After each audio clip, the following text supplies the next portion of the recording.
he and the amount of ignorant mess we're about to get into right now. Sit your $5 ass down before I make you. Hello and welcome to a brand new episode of Black on Black Cinema. I'm your host, Jay. I'm here with my co-host, Micah. Hey. And Tiara. Hey. All right, guys, we're back. This episode is episode 193, Judas and the Black Messiah, directed and co-written by Shaka King, obviously starring Daniel Kaluuya, Lakeith Stanfield, Jesse Plemons, Dominique Fishback, and Algie Smith. This is a review for Judas and the Black Messiah. You can watch the film on HBO Max if you have that. It's also in theaters in certain places as well. So this tells a story of sort of a part of the life of Fred Hampton, sort of sadly the latter end of his life, as he's betrayed by another member of his team who is actually an FBI informant. What did you, I'll start with Tiara, the newest official member of the team. What did you think of this movie? I thought it was infuriating. But I also thought it was very well done. I thought Lakeith Stanfield and Daniel Kaluuya did an excellent job. I went back to listen to a few of Fred Hampton's speeches just to compare the two accents. And I was like, I feel like I'm kind of listening to Daniel Kaluuya when I'm watching Fred Hampton's old speeches. I think this is a must watch for everybody, and Black people included. When we decided to do this movie, I realized I'd heard of Fred Hampton, but I didn't know that Bill O'Neill was a person who basically led to his death. Right. So it made me think about like all of these things about Black history and the civil rights movement that I was just never taught in school and that I'm now learning about as an adult. So that also made me feel some type of way as well. But still a must watch for anyone. I think everyone should be watching this. Okay. Micah, your thoughts? Yeah, this is a really good movie. I echo all of your sentiments. This is Shaka King's second movie, man. Like this guy's a talent.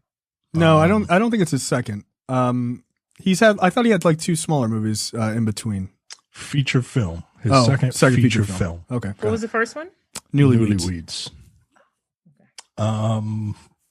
So yeah, this is a really good movie, and lost my train of thought.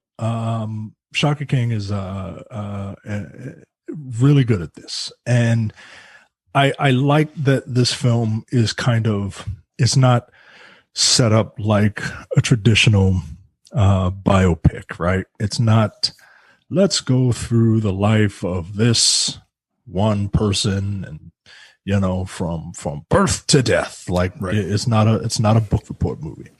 It's the way it's set up and it's framed. It's framed like a crime thriller, right? You see a lot of the movie from Will O'Neill's perspective, which is, I think, very, very interesting because it makes Fred Hampton seem even more mythical, right? Like it makes him seem more of a I don't know. It makes him seem larger than life, right? Mm-hmm. But at the same time, half of the movie is also from Fred Hampton's point of view, and you see that this person who affected so many, who did so much, is still a human being. It's very, very good filmmaking. And it's it's a story that, like you said, Tiara, I didn't know about it. I knew the name Fred Hampton. I knew he was killed, but I didn't know that there was an informant involved, right? Like I didn't know the ins and outs of it. And this movie does what good art should do. It should make you like want to investigate the real life story, right? Like it's really good.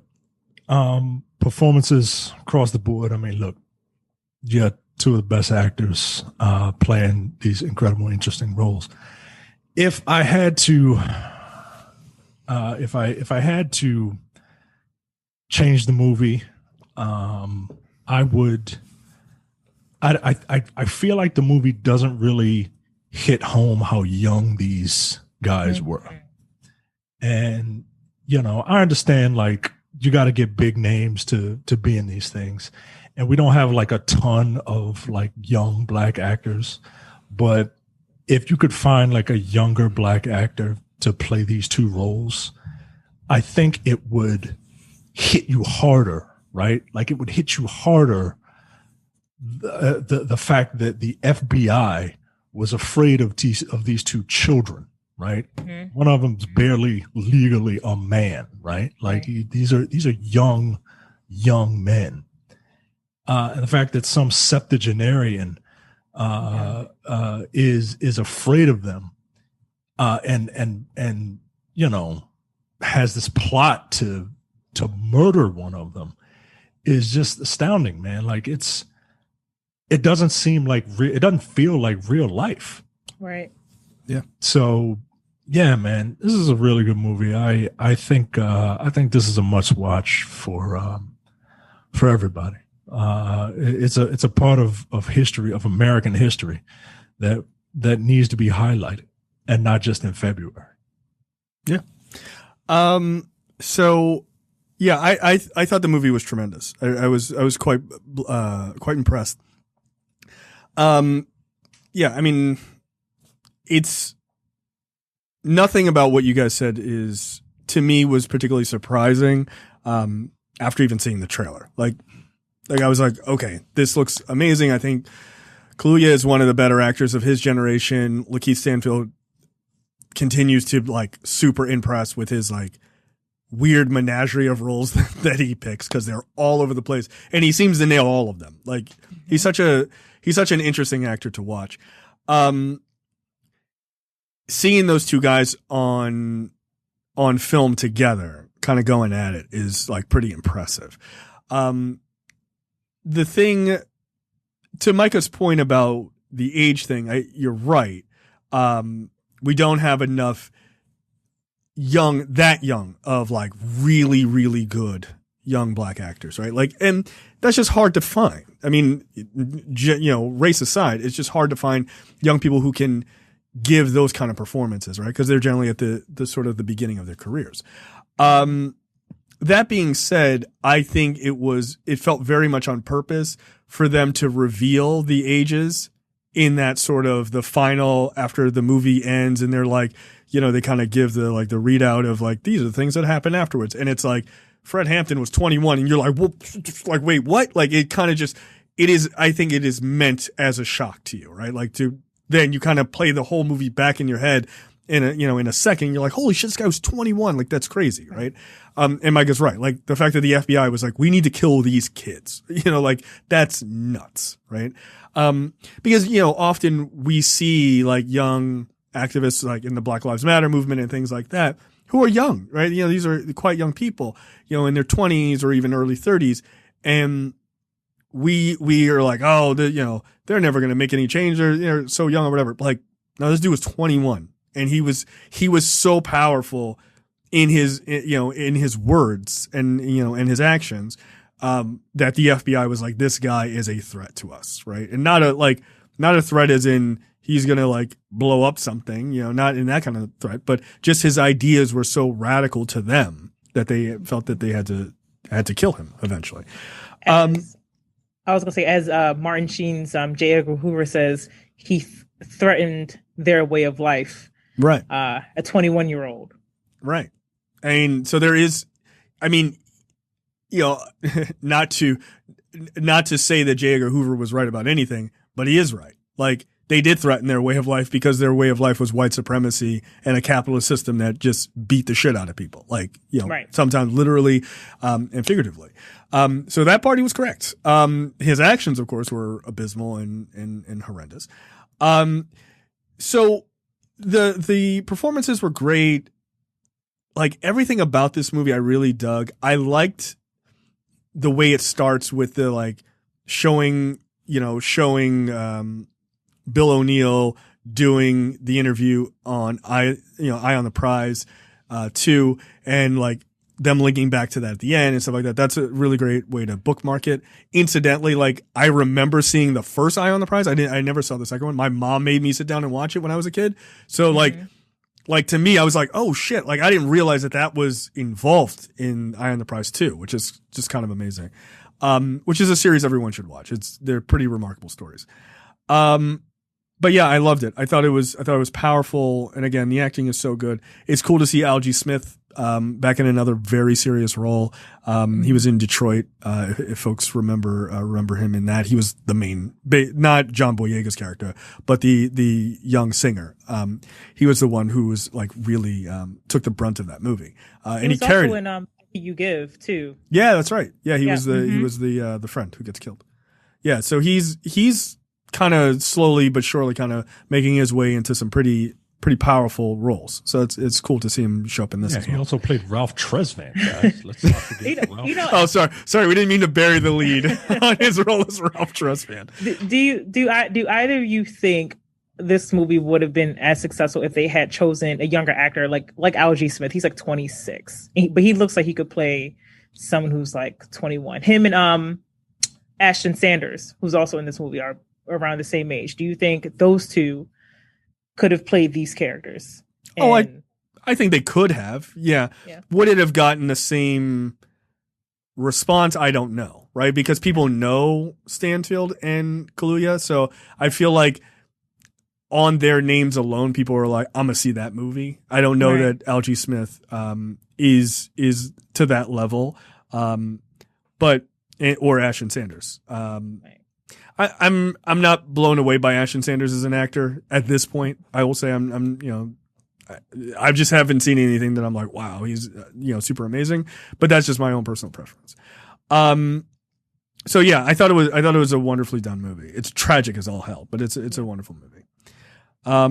So there you go, Micah. Jay. Oh, am I doing this? I thought you were doing You this. said you were. Did I? God, I feel like yes, you did. Oh man. I thought that's not true. Anyway, so the movie starts with we see Bill O'Neill dressed in his best Humphrey Bogart outfit, which is just fucking hilarious to me. And he goes into a bar, and he starts sort of it's a bar with only black people in it. And he's got his hat kind of down, right? So you can't really see his face. And he starts harassing people, telling them he's from the FBI, and, starts, giving everybody shit, telling them, that they're all in trouble. And he eventually asks one guy, like, hey, whose car is this outside? And the one guy says, oh, it's mine. He's like, yeah, it's been reported stolen. Give me the keys. And, he tries to basically, scam them by trying to steal the car. And they realize, like, they eventually see his face. They're like, this is a kid. And of course, as the audience, you're like, no, Lakeith Stanfield is like a grown ass man. Like, Lakeith Stanfield's damn near 30 years old. Right. Like, what are you talking about? He's a kid. He is 30. Yeah. I'm sorry, 17. Yeah. He's 17 at this point. 17. Right. So he runs out. He tries to steal the car. He eventually sort of kind of gets away and immediately gets arrested because they call the police. And then he's brought in because he tried to impersonate an FBI agent. He's brought in to the FBI, and they basically, Jesse Plemons, who is just a remarkable piece of shit, named Roy Mitchell. He's an FBI special agent. He basically threatens him. He's like, look, you're going to do serious time for impersonating not just a cop, but an FBI agent, which is like a federal crime. But how about you work for us? How about, like basically putting him over a barrel? It's very important to realize that this character is 17, right? Like that's really important because like the visceral reaction to this movie has been, yeah, fuck that guy. How could you ever do that? He's 17. You imagine the terrible decisions you make at 17 going along, with you for the rest of your life. I can't imagine. Yeah, I haven't seen like a ton of, or I haven't paid attention to like what other people have been saying about this film, but it has crossed my mind if people are able to feel some sort of empathy towards this character, considering how young he was and how he was being exploited by the same system that Fred Hampton was trying to overthrow too. Yeah, I have a feeling that a lot of people are not particularly sympathetic. And I understand why. I mean, it's obvious, right? But I mean, like, let's not be wrong, right? Like, let's keep it real, right? Like, you're 17, you know better. Yeah, you know right from wrong, of course. But at the same time, you know, the way people talk about like snitches and all that shit, you know what I mean? Like, on the one hand, like, you don't want to be a snitch, but on the other hand, like, put in that situation, there's a lot of people out here that would, right? Because all that's just bravado. When you're facing, you know, when you're facing jail time and you got a teen in your age, you get scared, man. Right. I mean, so I don't think that this character is, at this time period, I don't think that this character is he's not a hero, but he is an antagonist, but he's not the antagonist, right? Right. And now later in life, you know, like at the end of the movie, I think he was just delusional, right? And trying to write his own story, you know? Right. And it's just like, I mean, is something wrong with you mentally, or I don't know. We'll talk about that later, I guess. But yeah, I mean, I guess my thing is, again, I don't feel sorry for Bill O'Neill. Like, I don't. No. Like, ultimately, no, of course not. But I do think you have to take into account his age. Like, you just do. Look, if you don't think 17-year-olds can make, you know, poor decisions when it comes to the cops and stuff like that, then I feel like maybe you don't really understand the Central Park 5 story. Right? Like, you can't, you know, on one hand be like, how could you say, you know, do these things at such a young age, and then be like, well, those kids were just innocent during the Central Park 5 and they were scared. So they said things, you know, that maybe they didn't mean, or they got coerced and stuff like that. Like, they're, you know, in that regard, in that, you know, limited box, that they're the same, right? They're both being pressured by police. And of course, this scene is played for like, okay, why don't you work for us? And he's like, okay. Like, I'm sure it was a little more than that, right? Like, I'm sure it was much harsher than that. But that's not the point of that scene. The point is, like, you've got Jesse Plemons' character, you know, great value Matt Damon. You've got him basically coming in and saying, like, look, you know, what are your feelings on the civil rights movement? Like, how'd you feel about Martin Luther King? How'd you feel about Malcolm X? How do you feel about the Black Panthers? And because O'Neill doesn't have a hardline view going either way, he's pretty much apathetic, like almost every 17-year-old about anything, like even major events. He's able to move him and go, oh, okay, well, you don't really care about that thing. Okay, well, how about you talk to me about, you know, X, Y, and Z? And he's able to, I mean, he's an adult. He's a grown-ass man shifting and moving this kid like the wind. So it's a complex, and that's what makes the movie quite good, is he is a complex character. Yeah. You know, Bill O'Neill is. It's also easy to forget that at that time, he couldn't have known how this was going to end up, and that he played such an instrumental part in Fred Hampton's murder. And and even if he did, I don't know if having that knowledge would have changed his involvement at all, just because of, you know, how the FBI had him. They had him by the balls pretty much. So what do you do in that situation? I don't know. I don't know what I would have done. Right. And I think it's very, very easy in hindsight to say what you would do. That's super easy if you're not in it. So, and again, you know, people are like, I wouldn't be a snitch. Okay. And also, okay. It's not like he was the only one that the FBI had hemmed up. Right. Of course. Like, that was that's still a thing now. Like, what are we talking about? Right. That's still a thing right now. So it's just, it is interesting, right? Like, it's just an interesting dynamic between Plemons' character and O'Neill, right? Then we cut. So he gets on the payroll of the FBI is basically the implication there. Then we cut to sort of our first moment of seeing Kaluuya as Fred Hampton, giving a speech at a local college, and it's interesting because what he's doing is he's sort of dividing the crowd, sort of unintentionally. He's dividing the crowd between people who are sort of armchair revolutionaries. They're like, oh yeah, I'm for, black liberation, but like I wear a dashiki. Like that's as close as I get, right? Versus people who are really willing to get into the fight of this thing, right? Really put your life on the line, really put your safety on the line for actual liberation. And some of the people walk out because they're like, I'm for it, but I ain't about that life, right? And look, again, a lot of people have a lot of bullshit. Oh, that I wouldn't have been me. You sure? Like, right. The Black Panther Party wasn't that big. Like, never forget that. It wasn't a million black people. Like, it was a very few amount of black people in this country, and a lot of people might have agreed with them. But they ain't like, I ain't standing up putting on a leather jacket and a beret. They weren't Judy in this movie who was ready to like start fighting against cops like she did in this movie. Oh yeah, she wasn't fucking around. She was in fact about that life. Like I was like, okay, you got it. Like, god damn. But yeah, so I think that's important. Like not only of this time, but it's also important now, right? Like it's very easy. Like I'll take myself for instance. It's very easy for me to talk about Black Lives Matter and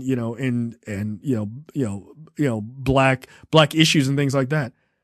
But I'm not taking myself and putting myself on the front lines of standing against cops. Like I have a kid. Like I have a family that I need to be there for as well. Like that's my cop out, right? You didn't. Right. Yeah. That's my cop out, right? It depends on the level. I'm not going to pretend that I'd be like, oh yeah, I wouldn't be the guy holding the bag of chips, throwing the tear gas back. That amazing fucking image. Like that's not me. That's not me. Right.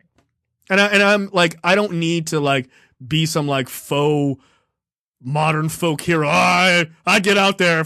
I have bone spurs. Like, no, like there's certain limits to there's limits to my cowardice, right? Like there's certain shit because shit hasn't gotten that bad for me. And I think it is important for people to be honest about that, right? Because like armchair quarterbacking is very, very popular, especially in this day and age. And even back then, I'm sure. So yeah, like there's certain shit I would do and certain shit I wouldn't do. This one. Do I don't, and I often think about this. Would I have joined the Black Panther Party? Like knowing me, putting myself in that era. I honestly don't know.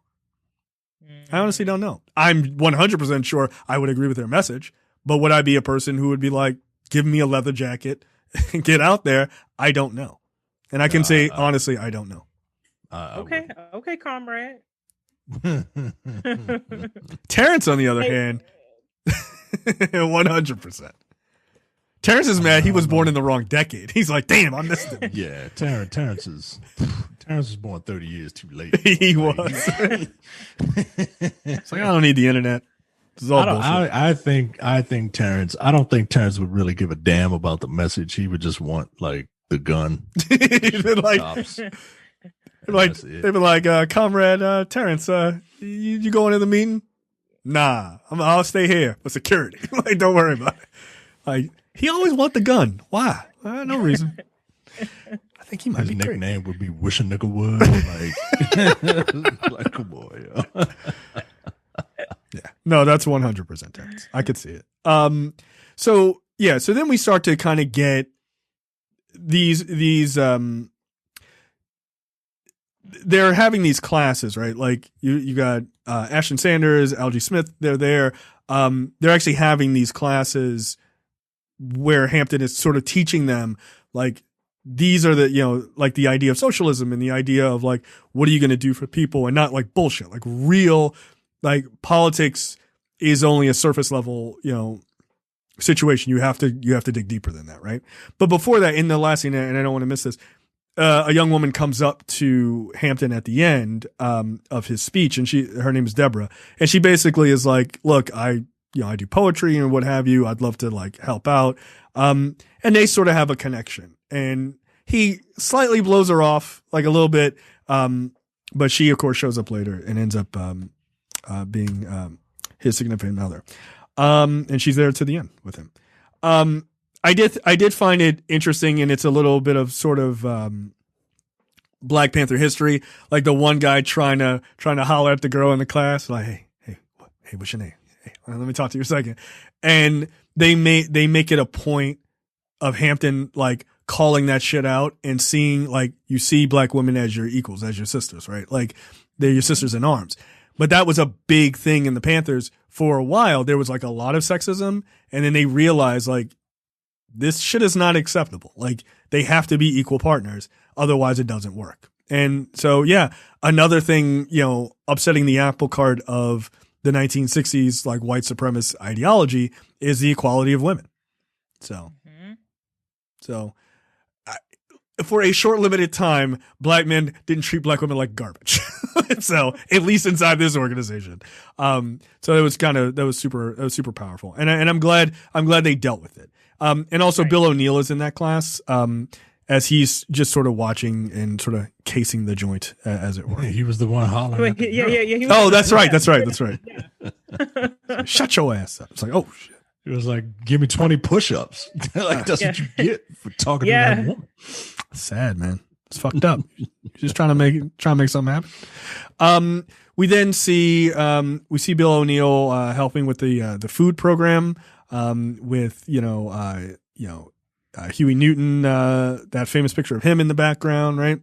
It's kind of dope also, like, to see the Black Panthers not hard focused on Newton and Eldridge, like kind of this offshoot, because one, personally, I think Hampton was the best wing of the Black Panther Party, like, honestly. But it's kind of cool that they don't just focus on them, because they're easy, right? They're the founders. Like, it's easy, but this guy was supposed to be the sort of the next generation, but unfortunately. Back at the headquarters, Deborah shows up. She's helping to write speeches and things like that. And so they start to notice, like, okay, like, here's a connection. They build that. I'm going to skip ahead a little bit. O'Neill sort of, he becomes like kind of their driver, so to speak, because he's got this car that he was given from the fucking feds. And so he's sort of moving his way into the inner circle. Yeah. Apparently he was never his driver. Oh, okay. But he was a member of his security team, which, I mean, I don't know why the movie decided to do that. I guess for storytelling purposes, the rat needs to be like with him at all times, but right, and kind of indispensable, right? You need somebody to drive you around. Yeah, you need somebody to drive you around.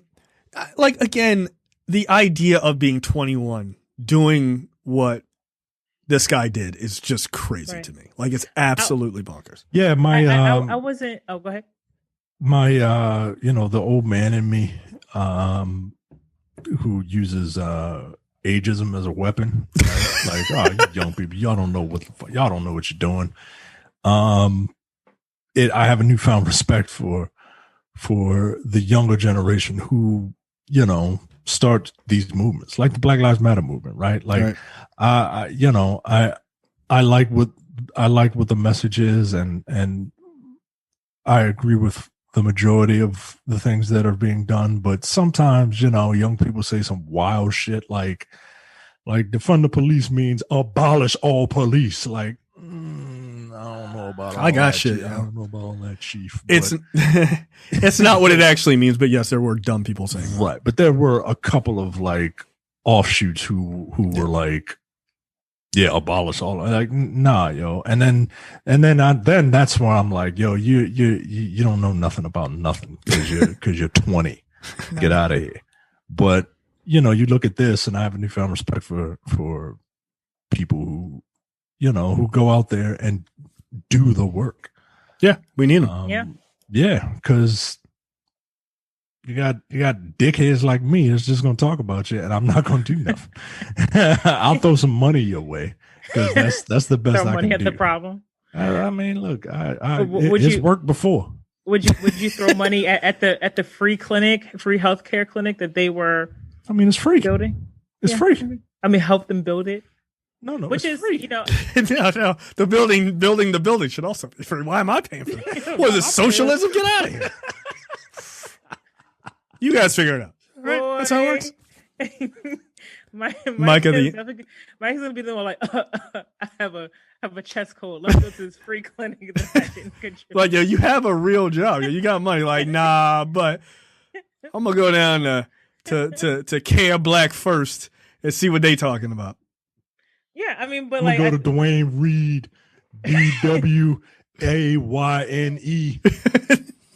Dwayne, not Dwayne. Dwayne Reed. Like, all right. I mean, I think it's remarkable to see someone that young care about something that's so much bigger than himself. Like, Yes. Yeah, yo. like A 21 at year old 21, black man. and it's socialism in a way that we're like, yeah, if our society will be so much better if we had things like healthcare, like a free clinic, or something like free breakfast for children. Right. And to see that we're still having these same conversations today. Yeah. It makes you want to like it's, to me, it's that much more frustrating that we're still in the same spot arguing over some of the most basic things that we should already have. Yeah. And they weren't hurting anyone. They were just trying to help people. That was it. But white people were like, nah, fuck that. You get too much power. Free breakfast for niggas? Cut it out. Free breakfast. Somebody paying for that breakfast. Is it me? Somebody's paying for it. Don't be giving these little nigglets free breakfast. Like, Right. They look at them. All full, reasonable and learning and shit. Cut this ready out. to learn, asking each other what counts as politics and what not. Like, Cut it out. It's amazing to see how much of a threat that was. When you started to see people empower themselves. Yeah. I will always be amazed at the cowardice of white people who are so afraid of people who don't look like them, who've given up just a sliver of power. Right. The lengths that they go to try and maintain it. Like, yeah, it's wild, man. This is why I know communism will never work, because that's inbred in human nature, I think. Right. And there's always going to be, if Thanos could remake the world and we started with communism and maybe, but people are always going to want to covet something. Right. Well, and they're gonna. Well, also, it was, they're for socialism, just as a side note, not communism, but socialism. Yeah. That's what I meant to say. No, I'm serious. That's what I meant to say. I know. Yeah. I was just correcting, just for people listening. But also, like, it was more than just race, right? It was also about poverty, which is why Fred Hampton was able to get all of these different people on his side, and that was I think probably one of the more definitive moments of when the FBI was like, hold up, wait a minute, our way of life is not just about oppressing Black people specifically, but also making sure that we maintain a social economic hierarchy too. Yes. Yeah, you can't roll up the proletariat, man. Nope. Get out of here. And I wanted to wait to have that conversation until that actually happens, but we can have it now. We can have it many times. Their biggest fear of him, right, is this fact that he was going to unite poor people across the board, right? It was never, and like, I always point to this, and I think I talked about this when we did our like short review of this movie, Tiara and I. Like the idea of when people say, "Oh, the Black Panthers were they were a racist organization. They hated white people." It's like one, you've never actually listened to quotes from them. That's how I know you've never listened to anything, right? Like there's so many, like Bobby Seale is quoted numerous times, like, we're not against white people. We're against pigs. Like we're against the fucked up system of white oppression. That's what we're against. It's not white people in general. But Hampton is the prime example of what people should want, which is uniting people through a common thread. And the common thread isn't race. The common thread at this time, and it still exists, is oppression. Like, poor white people getting kicked in the fucking teeth just like poor black people. Is it slightly different? Absolutely, it's slightly different, right? Like, you'd be a poor white guy, put on a suit, and get treated differently in society. No shit.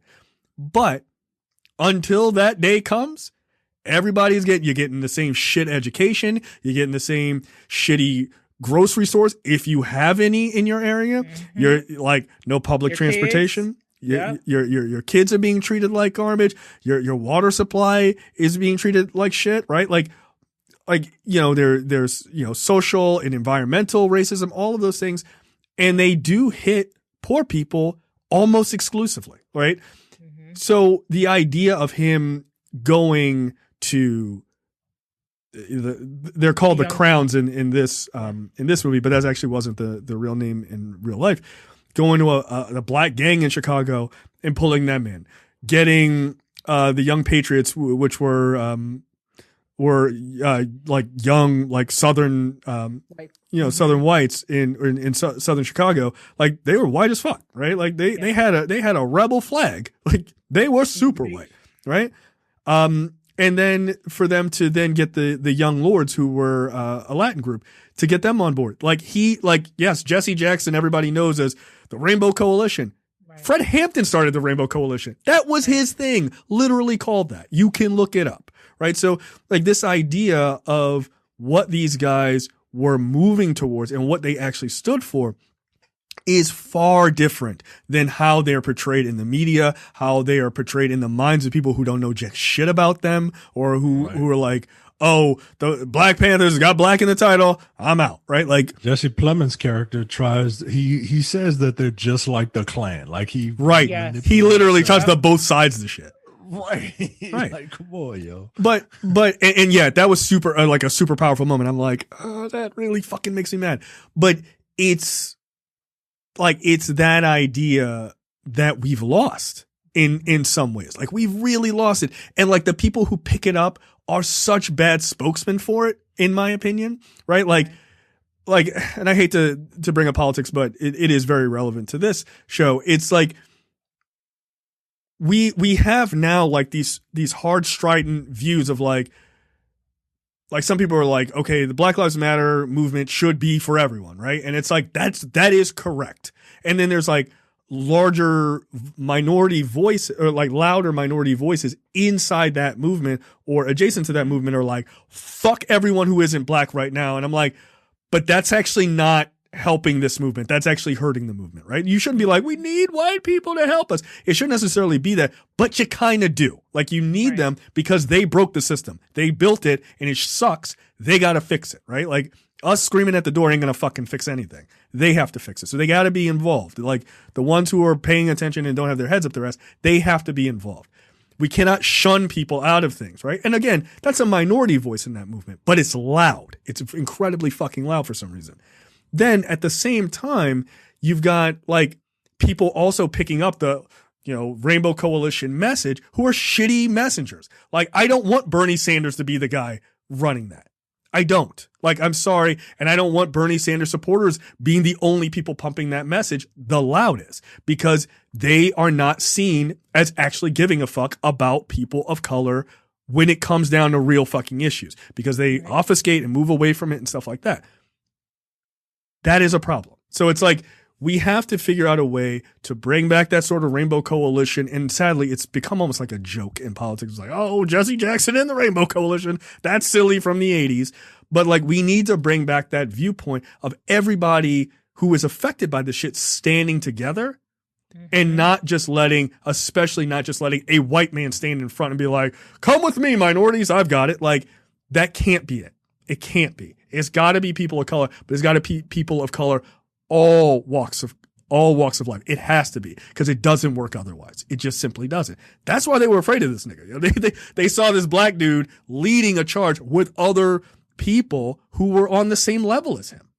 And that was enough. They were like, fuck this. One of the I think one of the most powerful scenes that you see of the Rainbow Coalition is when they're at outside of a church after a funeral. Mm-hmm. Like one of the young lords was killed by a police officer, and you see the white guys from the Young Patriots with the black fist on their jackets, right? And you see the young lords with the black fists, and I think the Black Panther logo on their jacket too. And they're all just standing there saying like, no more pigs. And also it's important to note that in this movie, they don't define pigs as just white people. They say pigs can come in all types of colors, yes, because they're upholding this oppressive system. Yeah. And when you see that, that's when you see the cops go like, oh, okay, no, we need to break all this shit up. We need to figure out a way to neutralize this guy. Right. Yeah, it's I hope that's the thing people learn from this movie, if nothing else, right? Like, sort of get interested in Hampton's message, because I think it's important, obviously. But like that Rainbow Coalition mindset, that viewpoint, it is incredibly powerful. And it's so fucking powerful that they had to kill a kid over it. Like, they're scared of that shit, dude. Like, now the world is very different than it was in the 60s. So like, you don't necessarily have to do what they did. You just kind of like, you break movements from the inside. That's really common now, right? You just start creating strife between people, and then they're like, oh, fuck you. And then they walk away, right? But if people understand that you have to come at it single-minded, all together, right, you can fix this shit. Like, you really can. Like, I'm watching Cory Booker, who is the world's largest cornball. I like Cory Booker, but he is a fucking cornball. Quoting Fred Hampton, but then leaving off the last bit about fighting capitalism with socialism. I'm like, come on, dog. Like, that's kind of the whole point. But that's why he's a cornball, right? Like, God love you, Cory Booker. I got no problems with you, but like, hey, you're a bit of a cornball. Like, come on, man. Finish the quote, or don't bring the shit up. Just don't bring it up. Just go home to your beautiful girlfriend. Just knock it off. I still don't believe that. Anyway, I'm not buying. So at a certain point, we see Hampton. He goes into this bar, and he's passing out these flyers, and he's like, hey, we want to, just, get people to come and help, feed kids and all this other stuff. And these guys are like, you know what the fuck you are? You in Crown's territory, right? Crown's is it. I forget the name of the actual gang in Chicago that they represent. But they were like, look, like, nah, yo, we run this shit. Like, we protected Martin Luther King when he was in Chicago in '66. Like, nah, we about that life. Like, but don't come here with your bullshit. Like, fuck that. Like, they literally put pool balls in shirts. Like, they were getting ready to throw down in that place. And what did the Black Panther say to the Martin Luther King quote? That they ended up cracking his head open. Good job protecting y'all did, right? Like, I mean, goddamn, yo, like the balls on people, yo, is amazing. Yo, he walked into this place at 21. These guys got guns, and he don't even back down. Like, that's the power of this character. Like, there is not a single moment where he cowers. Never. Well, and actually, like, he tells the rest of the crew, don't bring your weapons in. Yeah. He told them to leave it in the car, and he just said, we're gonna leave our weapons here, but just park as close to the bar as you can, just in case you got to haul ass out. Yeah. I mean, he wasn't a fool, right? Like, we might have to run. But yeah, it was like that moment where he sort of stares down the gang is pretty powerful. And then we get a scene soon thereafter where they actually go and meet with sort of the head of the Crowns, which is a wildly powerful fucking scene. Like, it's shot super dope. Everybody looks like badasses. Apparently they have a lot of berets being sold in the Chicago area, black ones and green ones. And And like all of these dudes in the crowns got like machine guns and shit. Like this shit is slightly terrifying. And you kind of meet the head of the crowns. And he, you know, he's talking to Hampton and he's like, look, I'm not like, they basically come to this understanding, right? And he even gives Hampton a gun. Like basically, look, I respect your work. You know, like we're going to do our own thing. You do your own thing, but we respect, you know, like you got no issue. We got no issues with you because, you know, the end goal is the same. Right. And even that gets turned around later on. Right. As you see, like the head of the crowns at one of their meetings, and he is like in awe of Hampton. Again, Hampton is like 21, and this dude is I don't know how old this dude is, but he a grown ass man. I mean, he's like a whole head. Yo, he's mad big, yo. IMDb says that man was actually 19 years old, possibly 18. Wow. All right. Well, that casting is wild. Like, that casting is super crazy. That nigga is Daniel Kaluuya's dad. Get out of here.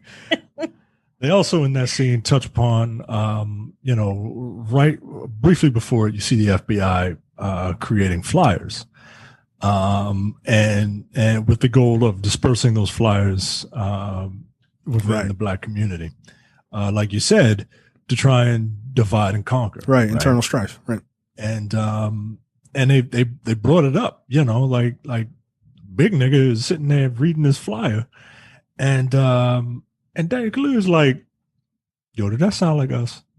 Right. Like for real, yo, did that sound like us? He's like, didn't the flyers call them watermelon eating Negroes or something like that? Yeah. Yeah, they were trying in the scene where the white guys were trying to write black speak. They were like, yeah, they say get good, right? Like is it get good or get good? What is it? Is it dig in or dig in? Dig in, right? Yo, it's like every time like they try to blame black people for like spray painting some white dude's garage, it's like blacks rule. No, black people don't write no shit like that. We do in fact rule. I'll write this down. We hate crackers. Like no black person. I've never heard a black person in my lifetime refer to a white person as a cracker and mean it. Yeah, like in a serious tone. These crackers! Like no one says that. Actually, I mean I have. But then, well, outside of Terrence, maybe. I mean, not him, but like I've heard some folks who are Southern and old call them crackers. I've heard honky way more times than I've heard cracker. Yeah, I've never heard someone seriously call a white person a honky. That's fucking funny to me. It's hilarious. Yo, it's a funny turn of phrase, yo. It needs to come back. It's hilarious. Yeah, honky's a solid racial epithet. Like it's like. It don't hurt nobody, but it's funny. If white people want to reclaim something, reclaim that. Yeah, reclaim honky. Get a kick out of it. Wow. Yeah. How you doing, honky? I'm all right, my honky. How are you? Yeah, honky is a wild term. Honky with a hard EY. Yeah, right, exactly. Yo, my honk. What are you doing, my honk? Don't worry, we're taking it back. It's fine. It's fine. And then black people, we gotta use like whatever the word, right? Yeah, the H word, right? We gotta use like ninja instead, or oh no, I didn't say it. I was saying something else. Yeah, we gotta say hinky. Yeah, like no, it's different. It's different. Like it's fine. We can use it in rap songs now. It's okay. Like yeah. I can't wait to sing it at a rap concert. I'm like, what? It's in the song. It's in the song.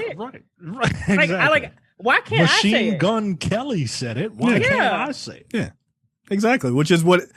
Look, this is it would be a nice reverse because Andy says that to me all the time. Why can't I say it? You guys get to say it. Yeah. Like next time you call Andy a porch honky. Yeah, I will. And tell him to be on his way. Yeah, I will. I'll make sure to open the next episode and look forward by calling my co-host a porch honky. And you just make sure that you throw a flag on everything that you're hearing right now. It's fine. That's fine. He would. It's classic honky behavior. It's just funny. It's just funny. YouTube is never going to allow us to monetize this episode. You can't say that word. Yeah, nobody gets offended by that word. Literally no one. Zero. No word. The white people are like, go ahead. What did you do? Ruin my day? No, come on, knock it off. White people get offended by it. White people get offended by Karen. No, and that's literally somebody's name. No, they have two versions of nigger. It's Karen and racist. Racist makes white people insane. You call a white person racist, they go nuts. And calling them privileged. If you call them privileged, they go insane too. Yeah, that's true. Even if they are right, like noticeably obvious, like you're privileged. It's only a 50-foot yacht. I grew up just with a 50-foot yacht. My friends had a 100-foot yacht. My great grandfather got all of this land in the 18th, 19th century, and he worked really, really hard to cultivate. I'm like, really? How he get that land? Who he get that land from? He worked it by himself. Wait, yeah. Did he work? Did he do all that himself?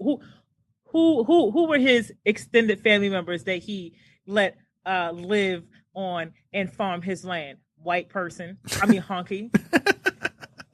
You can't say that word. It's wrong. It's gonna get flagged. My family, we're not privileged. We were dirt poor. We were Irish. We were Irish niggers. Yeah, like don't do that. You know the Irish wore dreadlocks. All right, enough. We were slaves too. Okay, we worked really hard. We worked really hard. We were also, what is it, red line? No, you guys were not. No, you were not. All right, no, you guys. I assure you. Yeah, like I really wish Brad would stop using that argument. It's getting a bit old. It's getting a little old, Brad. Yeah, so they leave the meeting, and it's like they don't feel marginalized as much as I think they probably thought they were going to. But then they start to feel like during the meeting, Bill O'Neill has this run-in with one of the Crowns because he's the guy that O'Neill stole the car from, and he recognizes him. And so then, what's the one woman's name? Judy. She takes him into the car. She was a tough chick, man. She was not fucking around. Yeah, and she was like, she thought he might be like a cop or some sort of informant.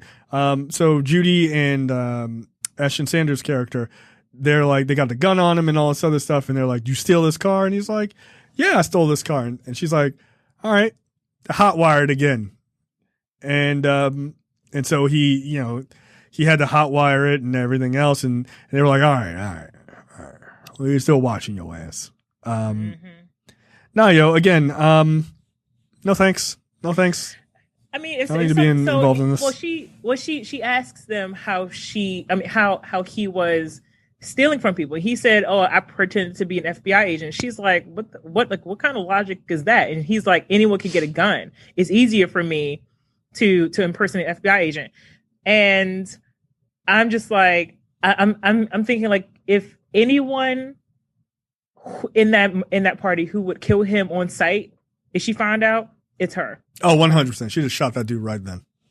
Like, yep. She didn't even look like she would have hesitated. She was ready. She might have shot him just cause. She was super ready to do it.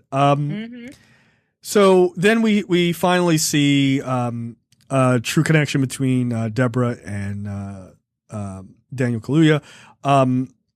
As she comes in while he's actually listening to old Malcolm X speeches as he's learning like to become this like better and better orator, which is a dope moment. Like I just thought that was really cool. Like sort of crossing these lines between like black stories and like, arguably in at least in my eyes, like these are like real life black superheroes, right? Like Malcolm X, Martin Luther King, like these are fucking superheroes. And to just see like, yeah, of course, Fred Hampton was like listening to old tapes of Captain America. Like that's what it fucking feels like to me, right? So it's weird that how much we idolize those people to know that these other leaders also idolized him is just funny. But then you realize he's so young, right? Like we always talk about like Malcolm X and Martin Luther King as people who are kind of like separate. Right. Like to for lack of a better term, we're all in this cinematic universe, right? Yeah, the NCU. And, yeah, we've talked about this. Yeah, The NCU. Yeah, the NCU. And yeah, it's weird because like you said, you have these people who are doing what we did, right? And listening to not like what we don't sit around listening to Malcolm X. You know what I'm saying, right? Yeah, like, I get you. Like sitting around and listening to the greatest among us, right? To try and be great, to try and emulate them, to stand on the shoulders of their greatness, to do something. Like this is a really cool scene, man. Yeah, like I just thought, like when I was watching it the first time, I was like, that's just so fucking cool to just for him to imagine just being like, man, Malcolm X is just like such a powerful, amazing character, person. I got to try to be like that because, I don't think I'm telling anybody anything they don't already know unless you've never heard a Malcolm X speech, which is weird. But Malcolm X was an amazing fucking orator, right? Like not only just great in like formal speeches, but also like super fast on his feet and like just a brilliant fucking mind. So to have this guy being like, I'm trying to be like him. Like that's just wild to me. And to accomplish so much at his age is just incredible. And also we always talk about Martin and Malcolm as if they died when they were like 60. Right. Martin Luther King was like, what, 33? I think maybe 34, 35, right? Like, something like they're that. all like mid 30s. Right. That's super young, man. That's super young. Like 21 39. is young. It was 39. I'm older. Oh, he was 39. Like I'm older than all of the people that like all these major people who died like in their youth. Like that's crazy to me. I'm an accomplished shit like in comparison, right? Like, I'm twice the age. I'm twice the age of Hampton at this point. Like that's wild. So yeah, it's kind of amazing. So Deborah comes in and she's like, oh, you're listening, to those old, Malcolm X, speeches. And she also knows them, right? Because again, they see them as we see fucking superheroes because that's literally what they kind of were. And they're trying to keep it cool, right? But they both are super digging on each other.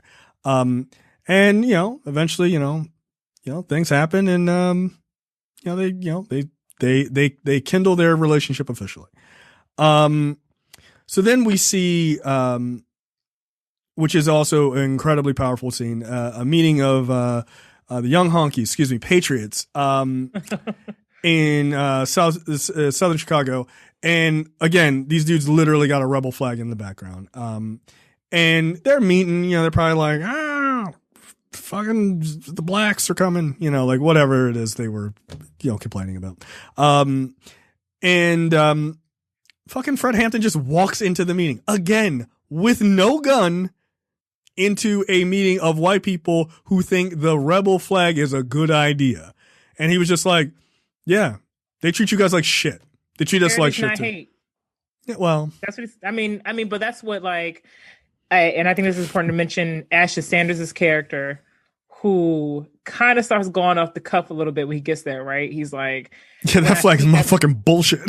Yeah, and like that guy's like, that's my family's heritage hanging up there. And he's like, I don't see here. I see my uncle hanging from a tree.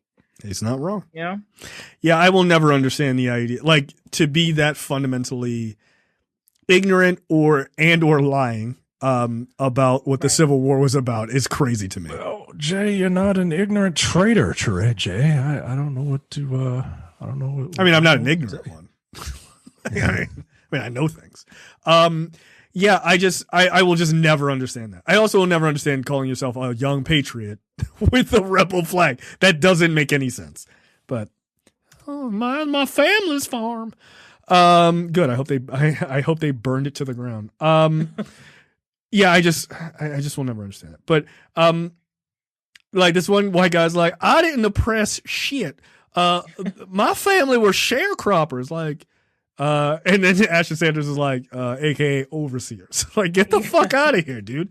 But Hampton never he never moves even in that direction, right? Right. He's letting his guy like go off and say real shit, right? And he's letting these young patriots, respond in kind, like whatever. But then he basically nullifies all that to say, like, look, y'all live in this funky ass ghetto, like y'all down here with us. So why the fuck are y'all working against us and we're working against you? What the fuck is the point? There's more of us. There's more power. There's more power in us getting together than it is separate. This right here, and when they bring in the young lords, is the most powerful part of his fucking ideology. It does not fucking matter what bullshit you believed. We are all getting kicked in the teeth together. Join me. Let's fucking fix this thing. That's it. Right? Like there's a great quote in and I'll paraphrase it because I don't remember the exact quote, but there's a great quote Malcolm X gives. It's like in the beginning of a Mos Def album. He uses it as well, where he's basically like, I'm just like, I will join up with anybody who's trying to fix this miserable condition. Like, I don't care what color you are. And that was Hampton's whole point. It doesn't fucking matter. We get it. Your family was a bunch of pieces of shit, overseers. We know. We're not going to pretend it ain't true. You know it. You can pretend it's heritage or whatever. But the point is, you are all getting fucked over by the system. And the only way you're going to fix it is to come together. And it's true. That is the truth of this country back then, and it is the truth of this country even in 2021. You will never fix anything trying to go it alone. You can't. You cannot fight the system with 4 people. Like, you can't. You need everybody. You got to bring everybody. So, you do your best to try to recreate the ending of Avengers. Like, that's it. You need everybody. But yeah, I just thought the bravery that he showed was pretty astounding. And that's where Kaluuya really fucking holds this role. He elevates it even past what I thought he could do. So yeah, it's a powerful scene. And even some of the white people are like, this nigger is correct. Yeah, I was like, this nigga spitting. Right. I mean, don't come near me, but you make a lot of good points. You make a lot of good points. My daughter can't date you, but hey. Yeah, I like you. Right. I like you. Stay over there, but I like you. But I mean, it's so funny. Like, if poor white people could figure this shit out and realize, like, you're getting wrecked too. Like, you could drive, down in, parts of Baltimore where I live, and like, there's a bunch of poor ass white people living fucking hand to mouth, just like poor black people on the other side of town, and it's terrible where they live. You're getting kicked down by the same system. The fuck you yelling at that other guy for? You yelling at another poor person. Why? What you hate him for? Too strong. It is. It's a powerful thing, and the most powerful part about it is it divide people who will have more in common than not. Right. And that's the point. Then we see a scene. This is what you were talking about earlier. The Young Lords, they're a Latin group. They're at a funeral for one of their members who was killed by police, and as they're putting their people or their guy in the back of a hearse, here comes Fred Hampton and his sort of group, his like inner core team of Black Panthers, like coming right up to talk to him right then. Again, incredibly powerful, and like zero fear, which is amazing. And then we see Bill O'Neill eating a steak dinner, drinking scotch, telling Jesse Plemons' character Roy Mitchell, like he getting the white people together, he getting the Latin people together. This shit is getting a little serious, and they're like, oh, don't like that. Did we mention already how we cut to the Eyes on the Prize interview? And the interviewer asks, what made you think that you can trust Roy Mitchell? No, we didn't talk about it, but go ahead. And he says, well, because I went to his house and I ate dinner with his family. And it's such a, I think it's easy to miss that if you're not really paying attention. But it's like, when I heard it the second time, I really was like, that's such a that's such a naive point of view. But then I had to remember, like, oh, He's a child. He's a child. And I was doing a little bit of research in how Bill O'Neill thought of Roy Mitchell as like some sort of father-ish figure. And I thought it was strange. I'm like, but this man coerced you into the murder of someone else. But like just hearing that line in that film, you just see him yucking it up, like you just said, like at the restaurant, and then him trusting this man to an extent. I'm like, why? But then I realized, like, oh, because he's so young. He doesn't, I don't know if he thought that much ahead. Like, you shouldn't trust this man, even if he is sort of being nice to you or giving you these nice dinners and this great alcohol, whatever. Yeah. I don't get it, man. I really don't get it. So then we cut to the Panthers talking about how they killed a guy who they found out was a rat. And that plays very, very heavy later on in the film, which influences O'Neill's actual final decision because he's scared, right? Because again, he's a kid and he's also incredibly naive. So at this point, we see like Ashton Sanders and the Ashton Sanders and the other Panthers are basically like, look, you guys need to relax. Like, basically O'Neill is trying to like push them. Like he's like trying to push them like, yeah, we need to like do more. Like, let's make sure, the weapons cabinet is full and like all this like really aggressive shit, trying to get them all kind of arrested basically. Right. And to their credit, they're like, why the fuck would we do that? Like, we're trying to help people, right? And it's weird because you can't tell if O'Neill believes what he's pushing or that he's been so snowballed into believing it, right? Like that these guys are the same as the fucking Klan or whatever. It's like, dude, you're sitting right there. You know that they're not. Right? Like these guys are not killing people. I mean, minus whatever informant or whatever.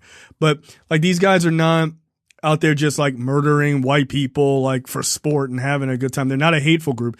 Like their whole thing is they're trying to help people. Like that's it. They're trying to feed kids and to protect their own people. Eventually, we see Hampton goes to jail. He does a bid. It's like for some total bullshit reason. And he spends all his time like recruiting people in jail. And like trying to get people to his side. Like that is his mission. He has nothing else. Like he is fully dedicated to helping people. Like, and he got put in jail for what? They said that he stole like $70-something worth of ice cream. Was that like the yeah, it was some bullshit. Yeah, some bullshit charge like that. And so yeah, he spends his time like looking at he's like looking at black men and trying to figure out how do you pull these guys interest back to liberation.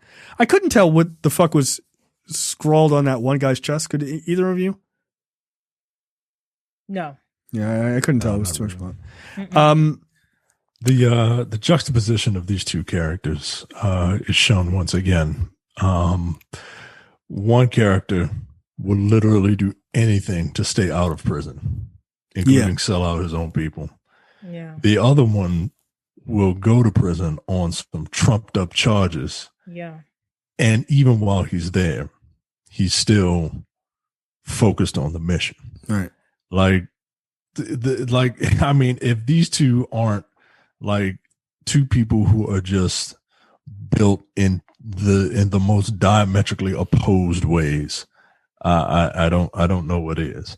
Right. Yeah. It's like if you're a hero, if you have a hero, your villain should be the complete opposite, right? Right. Like, and again, like this is based off of real people.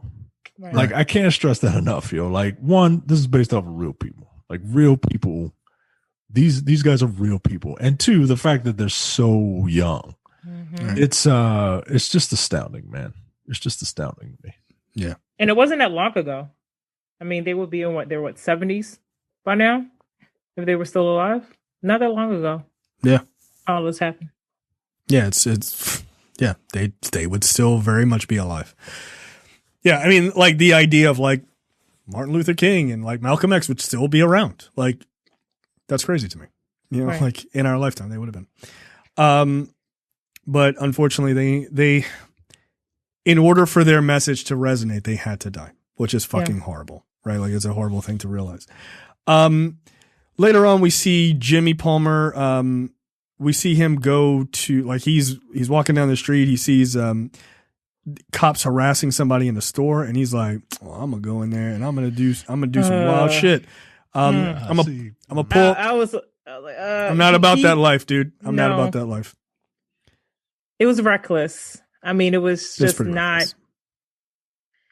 It obviously it wasn't a smart decision, but you can kind of tell that he was kind of headed that way because he was always that one that was just ready to pop off at any second. You just needed to give him an opportunity. Yeah, and also he would have been served better if he had another Panther with him to like be like, "Yo, you need to calm down." Calm down. Well, and I feel like, I mean, I'm sure that part of the story isn't made up or anything, but it is juxtaposed to the fact of like he's leaderless, right? Like here you've got Hampton is in jail, he's not there to be like to sort of temper him, and because he's rudderless, he's like, I'm just gonna go into the store and I'm just gonna like fucking show these cops what's what. And they were like, oh, word, you gonna put out a gun? Yeah, we're gonna shoot you. Yeah. And he reached out for his. I was like, oh no, put your hands up. But it's like I think that's like the reaction that most black people have when you see scenes like this. Like, please don't put your hands back where cops can't see them because they'll just shoot and then ask questions later. And right. It was sad. Yeah, he didn't die. Like he was put in the hospital because I was like, oh well, it's a wrap for him. But his buddy Jake went to see him, played by Algie Smith. But the cop wouldn't let him see him. So then what happens is the cops are like, all right, cool. Your boy shot a cop. So what we're gonna do after we put him in the hospital, we're just gonna go and we're gonna put a couple of cops outside of your building to just be ignorant assholes. I mean, there wasn't a lot of acting going on here. I feel like these people were just straight up wild. Hey, Aunt Jemima, I love your pancakes. I was like, wow. Like, Mad racist. Mad racist. I bet he's looking quite silly now that they've changed the name and ended racism years later. How about that? Boom. Yeah, that syrup tastes a lot different now without the mammy on the front. The white people were legitimately upset by that. Like that, I had to literally hide that story on my Facebook timeline. They were like, white people, all right. Yeah, they were mad when they came out with the new name. Yeah, they were like, I thought it was an homage to black people. I was like, you thought a mammy would hide? I was like, I'm done. Who is making other people pancakes? Yeah, you thought that was a part of my youth. I used to love. Yeah, I'm sure it was part of your youth. You funky. See, it's a funny word, yo. You putting a little too much English on that H. Get a little carried away. You got it with the heavy H. With a heavy H, right? Gotta put your neck into it. But yeah, I just like, so yeah, these guys are just like, they were sad over that. I was like, yo, is this pancake syrup? Like, what? I don't give a shit. I don't even know the name of the brand I have in my refrigerator right now. I don't know.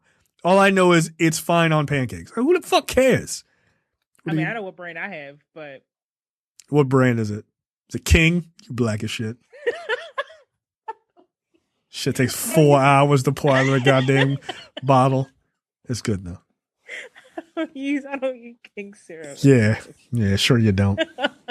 Every black person you know got at least one family member who got a fresh bottle of King syrup. I guarantee it in their house. That King syrup be in the refrigerator for years. Yeah, because it don't go bad. Shit is amazing. That's what we used to eat when I was a kid. That shit'll fuck your pancakes up. They better be strong. So while these H words are standing outside of the Black Panther Party chapter building, Judy was like, "Oh, word, cool, yeah, I got this," and she just opened the window with a shotgun, and she just started blasting off. I'm like, God damn. Yeah, at that moment, I was like, yeah, I'm very attracted to Judy. I get it. I totally understand. She was amazing. She was a badass, man. I liked her a lot. Yeah, so they just started like popping off with the cops. Meanwhile, shady ass Bill O'Neill was like, "Yeah, I'm gonna go check the roof. I'm gonna go over here. I'm gonna go down below and then check the roof." Like, all right, nigga, where you going? Right, bro. They're like, "Where you going?" He's like, "Oh, I'm going to the roof now." Yeah, like I said, right.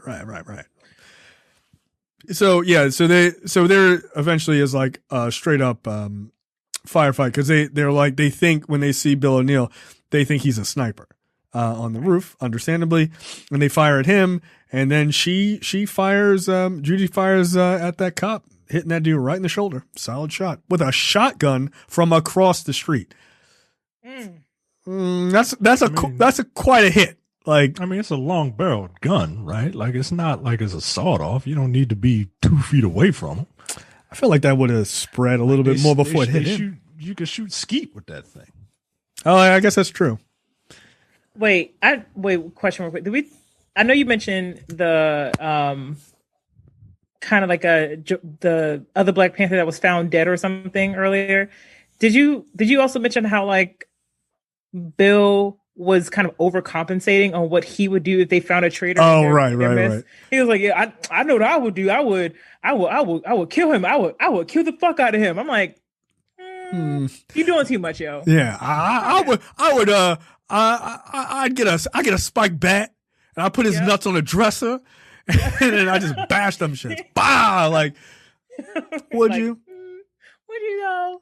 Because like, so his asshole closed. Like, wait, relax, Bill. Relax. Because like you take off that beret and black jacket, you put on a turtleneck, a brown turtleneck, and drink some scotch with the pig after this. So like immediately, like he bailed during the shootout. He literally like walked out back and was like, whoop, got rid of that shit. He was like, he was like, the cops don't know I'm working with the FBI. I gotta get my ass out of here. Yeah. you end up just being a story of, oh damn, we shot an informant. My bad. Like, oh well. Nah, he fucking bailed the second he got a chance. And so yeah, the cops are just straight up firing into the building. They were like, oh yeah, no, that's cool. We just gonna light this bitch on fire. So they just put a firebomb basically in the building. Thus burning the building completely to shit. And like the wild thing is like that seems crazy, right? Like for them to just basically for the cops to firebomb a building. But you have to remember in 1984, in Philly, like the police dropped C4 on the building of a black separatist group in the middle of this in 84. Nigga, I was alive in 84. Like, that's crazy. Like, oh, you black separatist group? Bet. Yeah, and look, they weren't like on the up and up either, but like, you can't just drop bombs on people. Like, what the fuck? This is not a war zone. But when it comes to us, they don't give a shit. They don't care. Look at Detroit, right? Detroit riots, yo. That shit looked like, that shit looked like a war zone because the police didn't give a fuck either.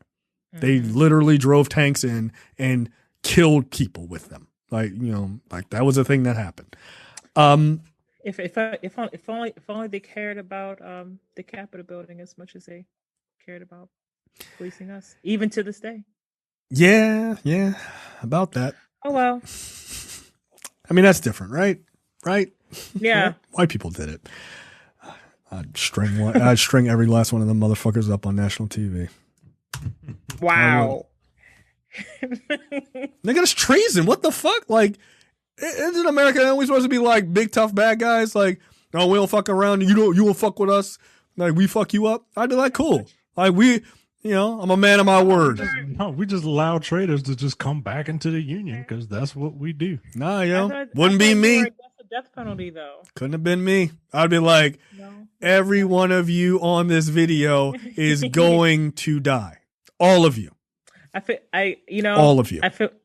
I feel like I know I'm not on the show, but I would just say like everyone should go listen to. It's Babbitt season. Oh, the look forward episode. Yeah, you should. I felt a way about it. Oh, that lady died. I was like, yo, only one? Kind of shot her ass on repeat. I'm coming through that window. Don't do it. I'm coming.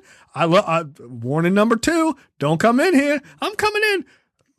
Come on in. Okay. All right. Bow. Oh, they shot her. I'm sad. Why? Oh no! Why did you guys use guns to protect the Capitol building? Oh my God! Yeah, we need to get rid of all the guns until unless it's me. Yeah, no, to me, when I saw that woman get shot in the Capitol building, that gif of Barbie going, like that was me. I was like, I don't give a fuck. Oh, no. I didn't give a fuck. I didn't care at all. Like, why? You can't be an insurrectionist and get mad because your boy got shot. Who cares? I think this cancel culture is out of control. Yeah, they canceled her ass all right. She permanently canceled. The guy who shot her should get a fucking medal, as far as I'm concerned. Sorry, I don't care. Just like the black dude should get, the Medal of Freedom or whatever. Good, he saved the entire Capitol. The white dude who shot that woman right in the neck, you get 2 medals from me. Congratulations. Defend us against domestic terrorism. Yeah. It is what it is. One less Karen, I guess. I just don't care. Oh, you should be sympathetic. Yeah, I am. That cop he had a hard day. Anyway, can't be easy to shoot somebody, I'm sure. Well, not according to a lot of cops, actually, I guess. So then we see Roy Mitchell, played by Jesse Plemons, meeting with J. Edgar Hoover, played by Martin Sheen, which is really bothersome to me because Martin Sheen played my favorite TV president. And he went from great liberal TV president to a real walking, talking dickhead. And he's amazing on Frank and Gracie, or Gracie and Frankie, or whatever. Yeah, Grace and Frankie. Yeah, he is. He's actually quite good. I've seen one episode. He's good. And he's supposed to be gay, right? Right. Him and his partner. They don't. Even Sam Waterston ain't pulling that off. No. Yes, they do. Oh my God. No, the episode I saw. Yes. They do a good job, but like anytime they have to kiss, it's like, oh. Yeah. They're 2 old straight dudes. They're like, come on, man. Can't we just hug it out? Like, come on. Mikey, man. you have to keep watching. It gets it's convincing. Yeah, Grace and Frankie is a really good show, actually. But yeah, they just be like, oh, okay, that's enough. That's enough. You got it. Can you CGI that shit? Like, chill. We're doing one take and that's it. Right. I'm gonna give him the broiest of hugs, and that's gonna be enough. No, this isn't a porno. They're pretty soft and very affectionate on that show, and you've only watched 1 episode, so that's not enough. I've only seen 1 episode. Yeah, it is actually it's a very good, funny show. But yeah, it is kind of funny to see the 2 of them trying to play gay men. It's hilarious. I was dying. It's like I don't want to do this. So yeah, So we see a scene of Mitchell talking to J. Edgar Hoover, and he's basically like, look, Hoover does this thing that most white supremacists do, right? Which is, oh yeah, how's your daughter? It's like, oh yeah, no, she's good. She's a little baby. He's like, what would she do what would you do if she brought a black fella home? And he's like, now, how do I answer this one? It's like using, like, have you ever been in public where somebody says some bigoted shit? Like, it happens in line at like grocery stores. They don't even have to say anything bigoted, but like some fucked up shit. And they try to pull you in because you standing there. Like, man, this cashier is a real piece of shit. And you're like, yo, why are you pulling me into your bullshit? I didn't say anything. But that's kind of what he does. He's like, yeah. So what you gonna do? And it's like he's pulling him into his own bigotry. Of course, Plemons' character is a piece of shit too. He's maybe not as much of a piece of shit as Hoover is, but he pulls him into that network of bullshit and racism by like, oh well, my daughter would know better not to bring home a black. And it's like, yeah, harumph. Yeah, I agree. Mm-hmm. Blacks are the worst. He says like, and the things that J. Edgar Hoover says, he's like, he's like, yeah, they're going to destroy our way of life, and they're going to do things like rape, pillage, and conquer. And I was like, he said he equated it to a war. That's how they see it. He said it's a war.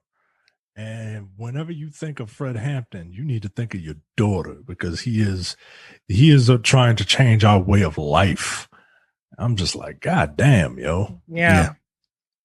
I would wonder, like, in the twilight of their lives, like, do they ever look back at those moments and go, we might have got that Hampton shit wrong? You know what I mean? Like you wonder, because time is hindsight. Like, I mean, probably not, but it'd be interesting to know, do any of these guys ever think like, yeah, that's probably not the right fucking thing to do?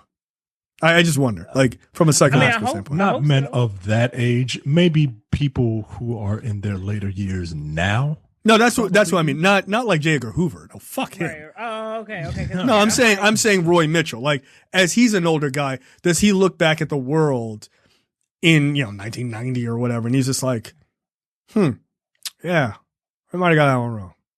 Like, even on any level, I'd just be interested to know that. Maybe, right? Like, he might be a big, like, Boomerang fan, right? He might like Eddie Murphy and was like, maybe they aren't all that bad. I mean, these guys are funny. Quite the entertainers. Laugh. Yeah. I don't think they felt bad. They're devils. They don't care. They're devils. I mean, one can make a solid argument that they kind of are. I just find, like, that sort of, like, these people are beneath me kind of viewpoint. Like, that's so weird to me. It seems such a juvenile fucking mindset that you would think you would lose it over time, but a lot of people don't. No, I think, and also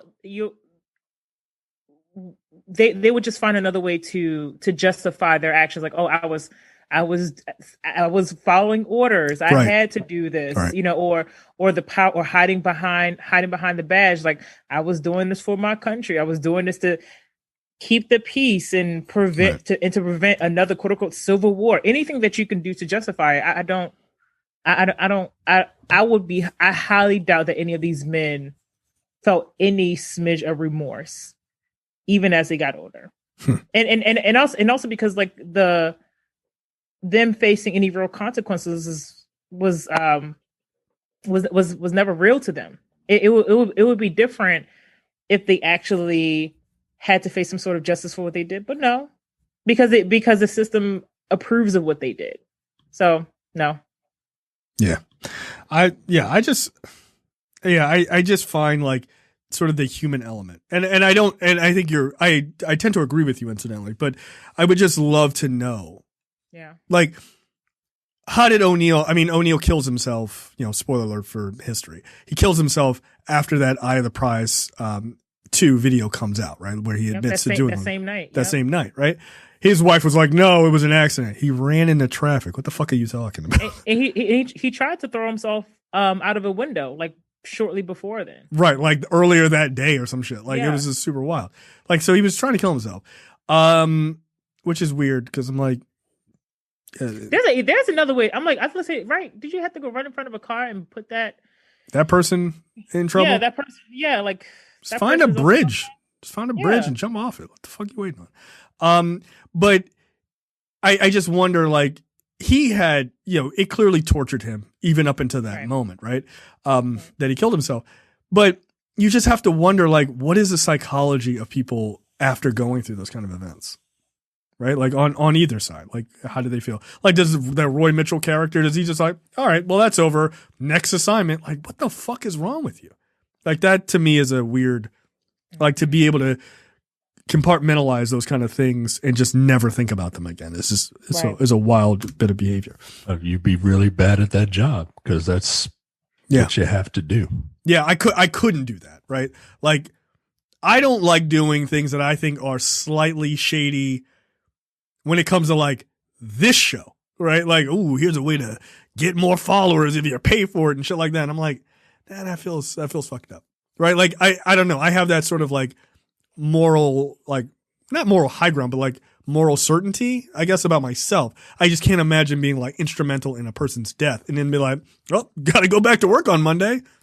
I mean, Jay, and fuck? when I say this, I mean this in a sense that I feel like most people identify with, which is you're an actual good person. Ugh. You don't even believe it. Look at your face when you said it. You don't even believe what you're saying. I mean, you're not like an immoral person, so thanks. Yeah. You're not an immoral person. Amoral, probably. Immoral, maybe not. Sure. What I'm saying is that you wouldn't try to try to separate those things in your mind, be like, I know I destroyed this kid's life and now he's like a 40-year-old man and killing himself, but I feel bad about it. Like, no, I feel like you'd feel some guilt, but also you wouldn't do that in the first place. No, I wouldn't. Which means I'm like, you're a pretty decent human being. Thank you. I know that I know that pains you to say that. Micah too. Micah Moore? No, less, probably less. No, y'all are the same. So thank you. Now you're behind the scenes. You see it. Get out of here. He's a terrible person. Wow. I've seen both. I've seen both of y'all like in person. I saw one of these guys spit on a movie poster. I was there. It wasn't me. Was it or was it not justified? That's a different question altogether. No, that wasn't justified. Yes, it was. Yes, it was. It was horrendous. How else am I supposed to show derision? Go online. Write a review. And go on your podcast and talk about how terrible it was. I did. He also did that. Yo.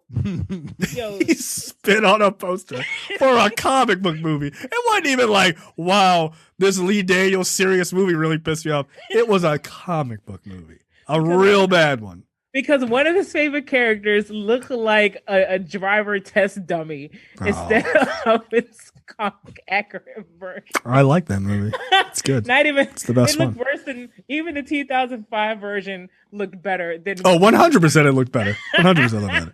And Micah was so mad. But Micah, you're a good person. It's cool. It's fine. Thank you. Watch the video. All right. No, he ain't.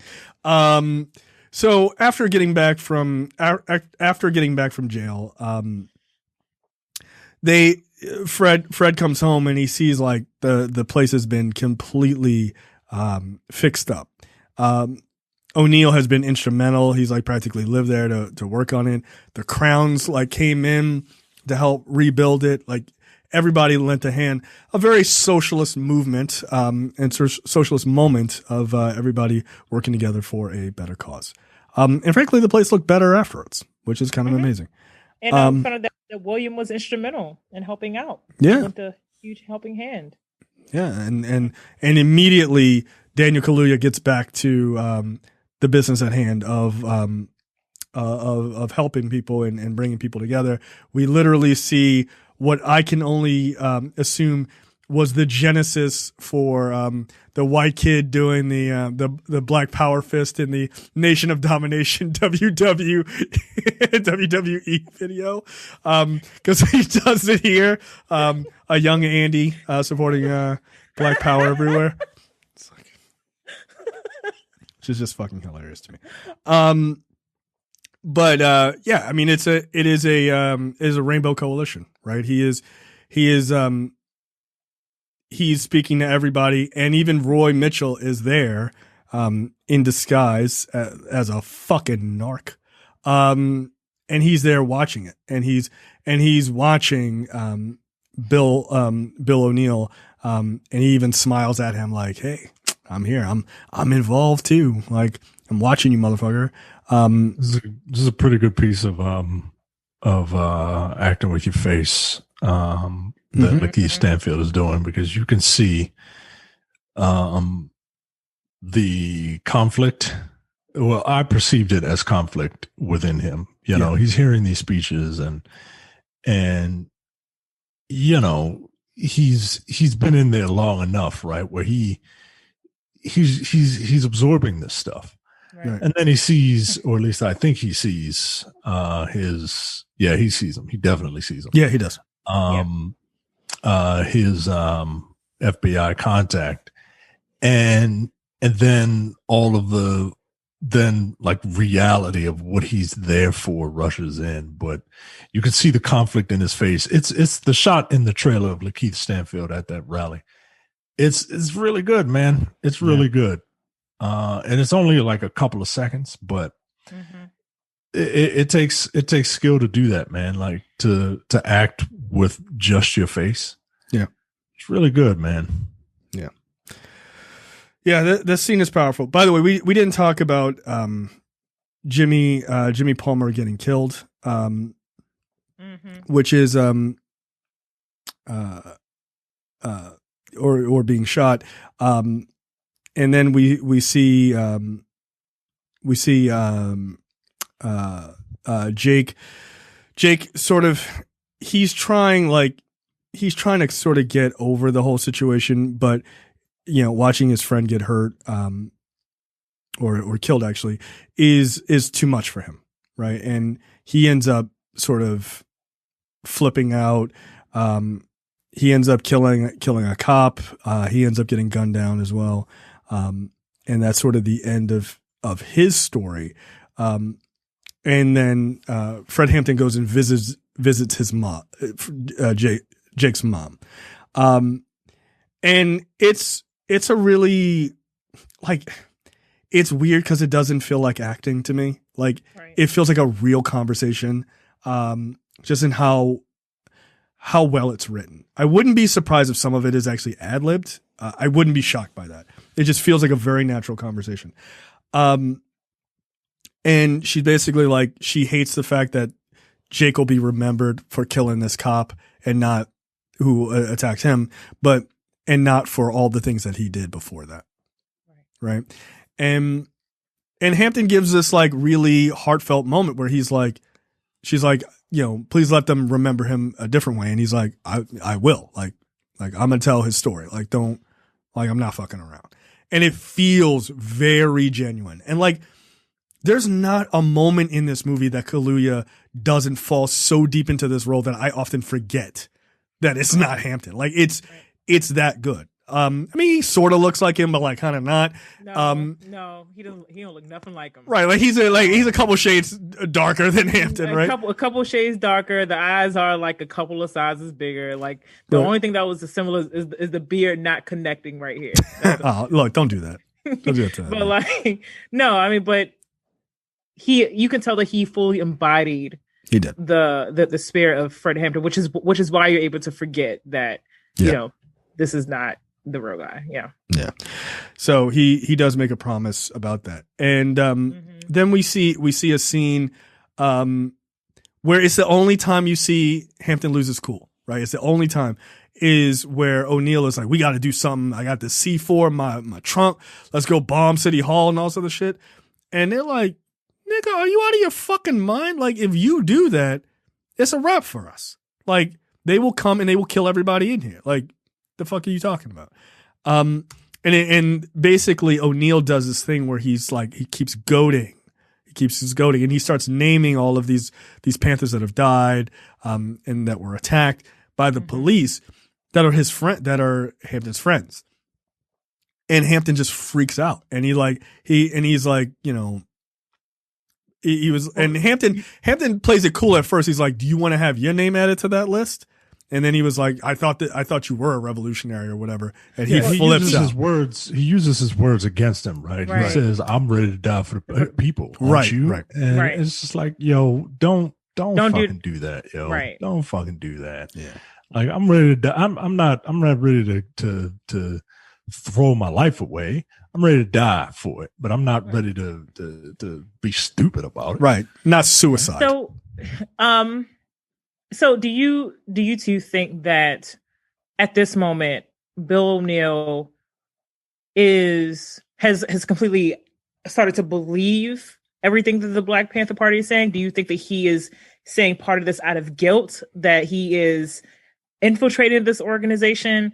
Or do you think it's sort of like a mix of both? Or do you think he's trying to like prove himself to his own self, trying to make it be like, I'm down for the cause, but no, you see, as he gets in the car, he's incredibly frustrated, and he pulls out of a quarter that he had hidden in his shirt. because he was trying to get evidence that these people would bomb City Hall. Right. That's what he take wanted. that to his FBI informant. Be like, all right, now you can go get him, and I can get out. Right. But that's the thing is, it's not so much that he was buying into what the Black Panthers were saying, like Micah said, is that he was fully buying into what the FBI was saying about them. Right. And I think there is a moment, that shift is that acting with his face moment that Micah talked about, right?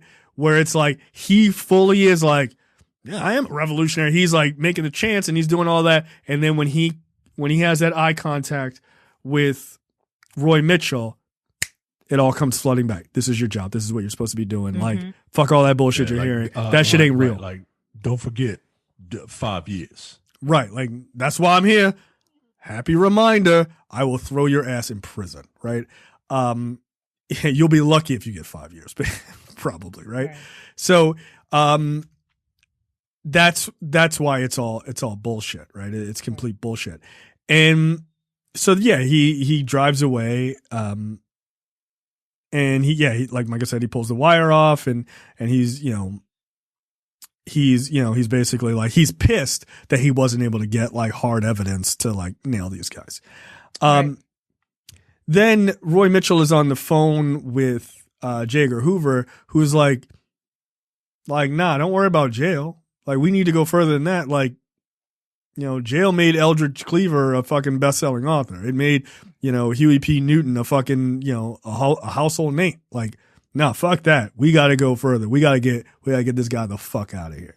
And so that's like Trump did this all the time too, man. He would never say, he would always like imply, like, and because they would be too scared or to say like straight up, like, kill this motherfucker. Yeah. Will someone rid me of this meddlesome priest? Right. Like that same idea. Right. Take him out, take him down, neutralize. However you want to interpret that. That way I have, plausible deniability. And Trump was a master at that shit, man. Right. It's mob talk. I mean, and it's not even like being a master of it, because you can see it a mile away. You just talk to the right dummy and they'll do it. Yeah. Well, it's how the mob works. That's how the mob works, right? Hey, why don't we make sure Joey Gabagool don't come home no more? What does that mean? I mean change the lock so he can't get in. That's what I meant. I didn't mean shoot him in the head and throw him off a pier, but that's what they did. So I mean, whatever. Like that's how mob that is exactly how the mob is run. Yeah. Trump did it all the time. Because he'd rather let a bunch of dummies go down, and they did. Right. Yeah. Because they dumb. It's like the most transparent form of plausible deniability like that I've ever seen, but like people fall for it for some stupid fucking reason, man. Oh, I think you just answered it. They're stupid. Stupid. I mean, what was that quote from Michael? What's Trump's fixer? What's his fucking name? Michael Cohen? Yeah, Michael Cohen. They were like, why did Republicans fall for this? His quote was, because we're stupid. It was like, yeah, you're dumb. Yeah. That's why you fell for it. Just one thing. One thing we forgot to mention earlier is that George Sams was the other FBI informant right. that they were using to infiltrate that same organization. Right. Then we see a scene with Deborah and Fred Hampton, and she's like, "Look, I get it. You keep telling everybody you're for the people, and you're willing to die for it. But like, yo, I'm standing right here with your baby. Like, just understand, like, you ain't just doing this shit alone." And like, that to me, like, that's why I'm not that guy, because I couldn't do that. That is my cop out.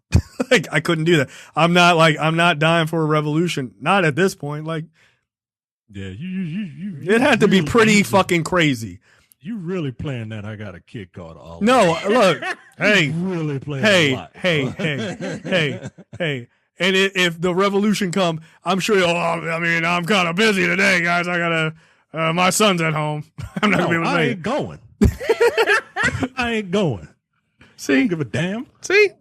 Nah, yo, I if you ain't d- built that way.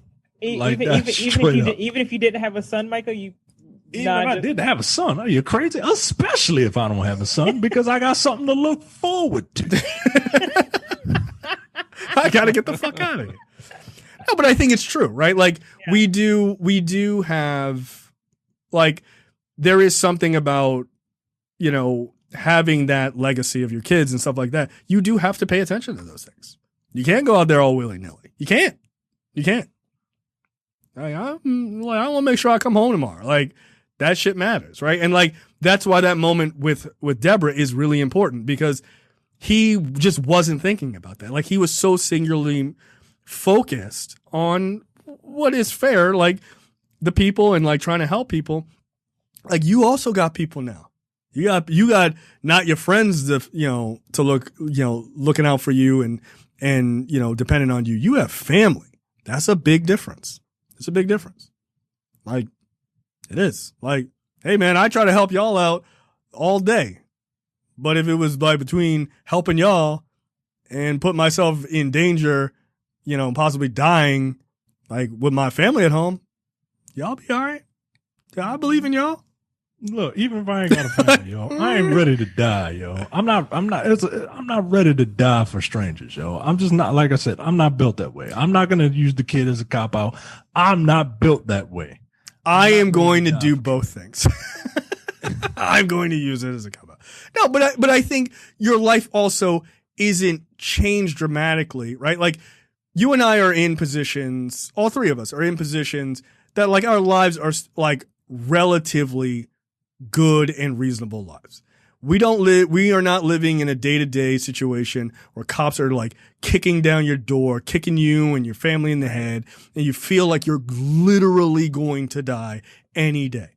That is a very different mindset versus like me going to work by logging into my VPN every morning, right? Like my life is just not that drastically changed. Like, fortunately for me, right? But if you're in a situation where they were in the 1960s, where they legitimately watched their friends and their heroes just being straight up murdered, people that they knew. I mean, at one point he talks about how his mom used to babysit Emmett Till. Like, what the fuck? Like, those lines are super tight and super crossed over. I think it changes you, and I think it does change your priorities. And it's like, all right, I am willing to die for this. Like, so I can't say with all 100% certainty, like, I would never go out there and, get in the streets if it was like a super, like this is the fucking moment, like shit is going fucking down type of shit. I don't know. It depends on how drastic it was. Right now, no. I can tell you 100% certainty, no, I wouldn't. It doesn't mean I don't give a fuck about the movement. I'm just saying like if it was like Burma, like what's going on in Burma, that's a different fucking story. Like, it just is. So we're half joking, half serious here, but like, I think if the situation was like Burma right now, I think Michael would have a very different perspective. He wouldn't just be like, well, that's their fucking problem. They're just gunning people down in the streets and they're going door to door killing people. I think it's different. Like, it is. It makes people do wildly different things. Like, it just does. And look, don't get me wrong. You said, I'm sympathetic. I don't need to have shit happen to me to then feel empathy. Right. You're not a Republican. Right. But at the same time, there's a reason why these movements don't last. And it's not all just the system. If we all actually did it, if we actually all came together, right, things could actually change. But I believe that most people are full of self-preservation, and I'm not judging. Right? No, it's true. I'm not. But it takes, I'm saying this to elevate the people that actually do the work. Like, they are actually good souls. They are actually people who are better than the common person, in my opinion. because they do have something that they believe in and that they will die for. I'm saying 90% of people, 95% of people wouldn't given the opportunity.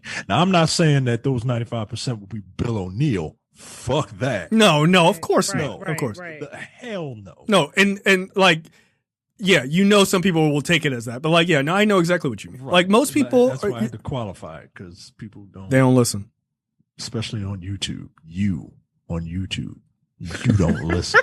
They don't. They look. We gotta get 55 comments. Micah said he would be Bill O'Neill. Micah O'Neill, that's him. Like, goddamn. God damn, yo. I heard him. Listen at minute 3. He said it. You listen anymore? No, I turned it off after that. Like, god damn. But you wrote a whole dissertation? That's crazy. Yeah. So it's. Yeah. No. I mean, I think you're right. Like that self-preservation is powerful. Like, but that's human nature, right? You got to protect yourself. Like that is just the truth.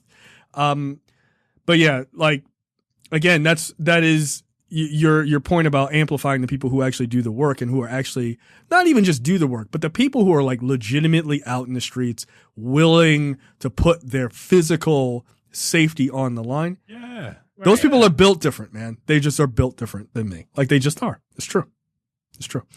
And look, I don't believe in God, but God bless you. Like the world needs you. They do. Right. Like they do. The world needs people like Martin Luther King and Malcolm X. Nigga, everyone is not that. They're just not. I'm not. Like I will never forget listening to the first time I heard that speech where Martin Luther King was like, yeah, I may not make it there with you. And I'm like, yo, this dude like is well aware that he's likely going to be killed. Like that's crazy to me.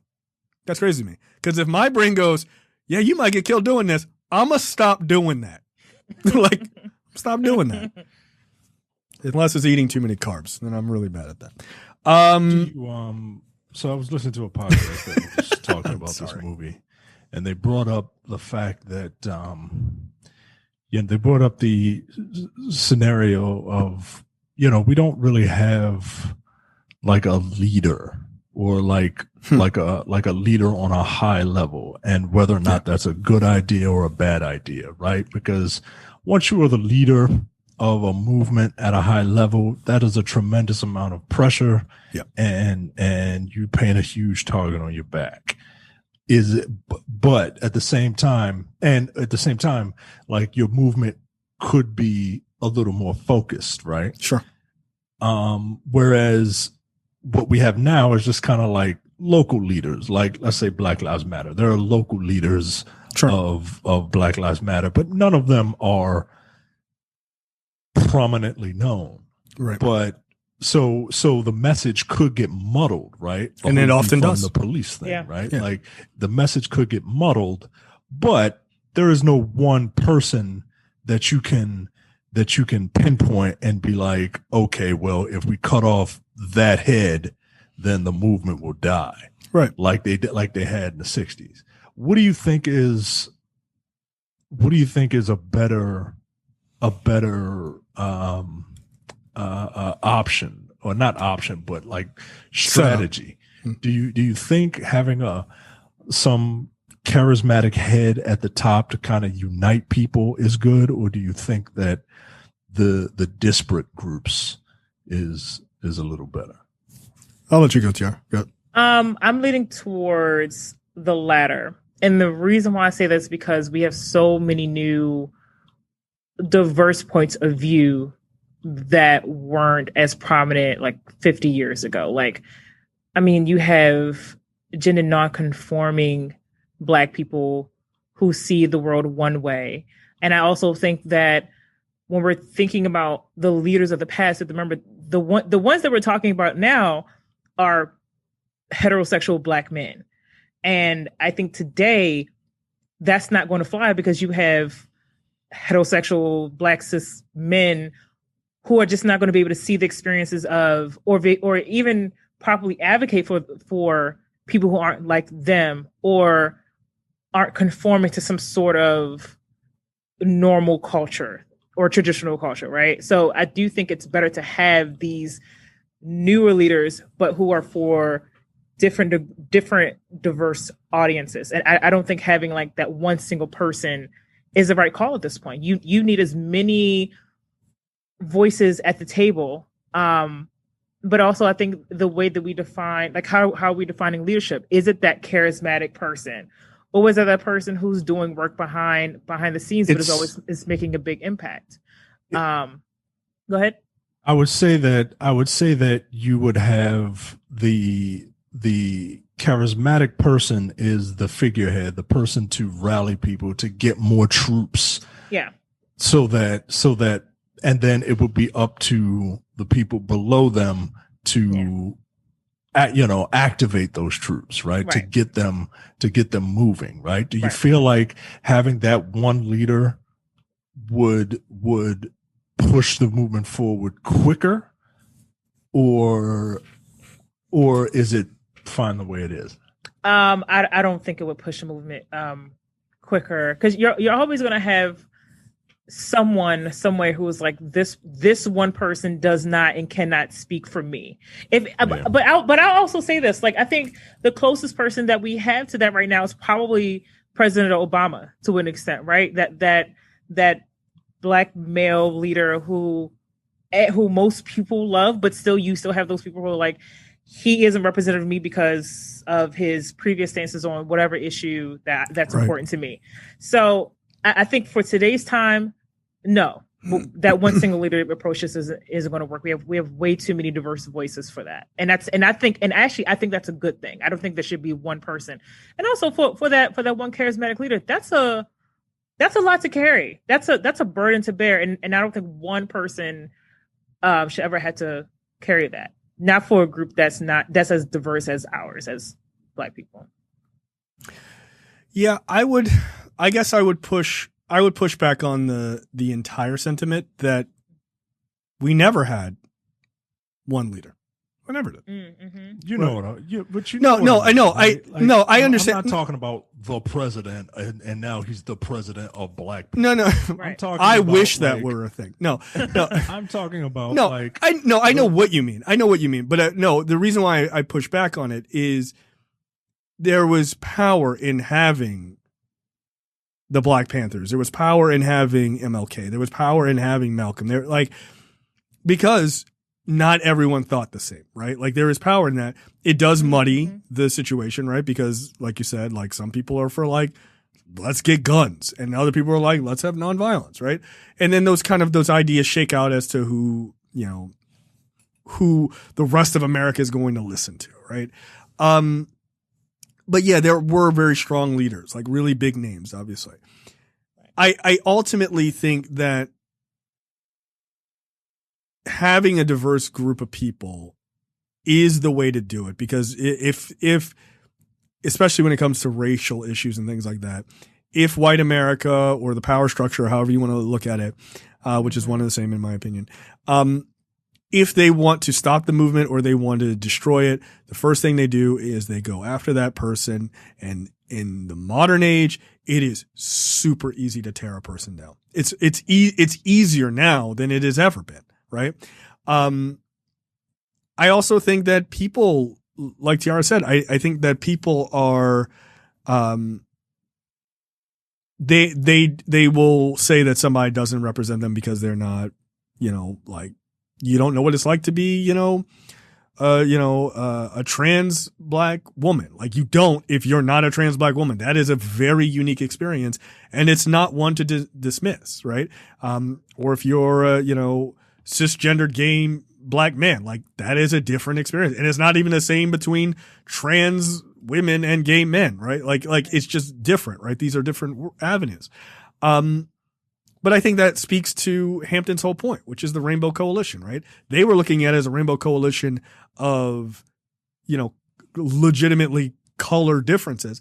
But that coalition is also gender and sexual identity and race and socioeconomic status and like all of those things, right?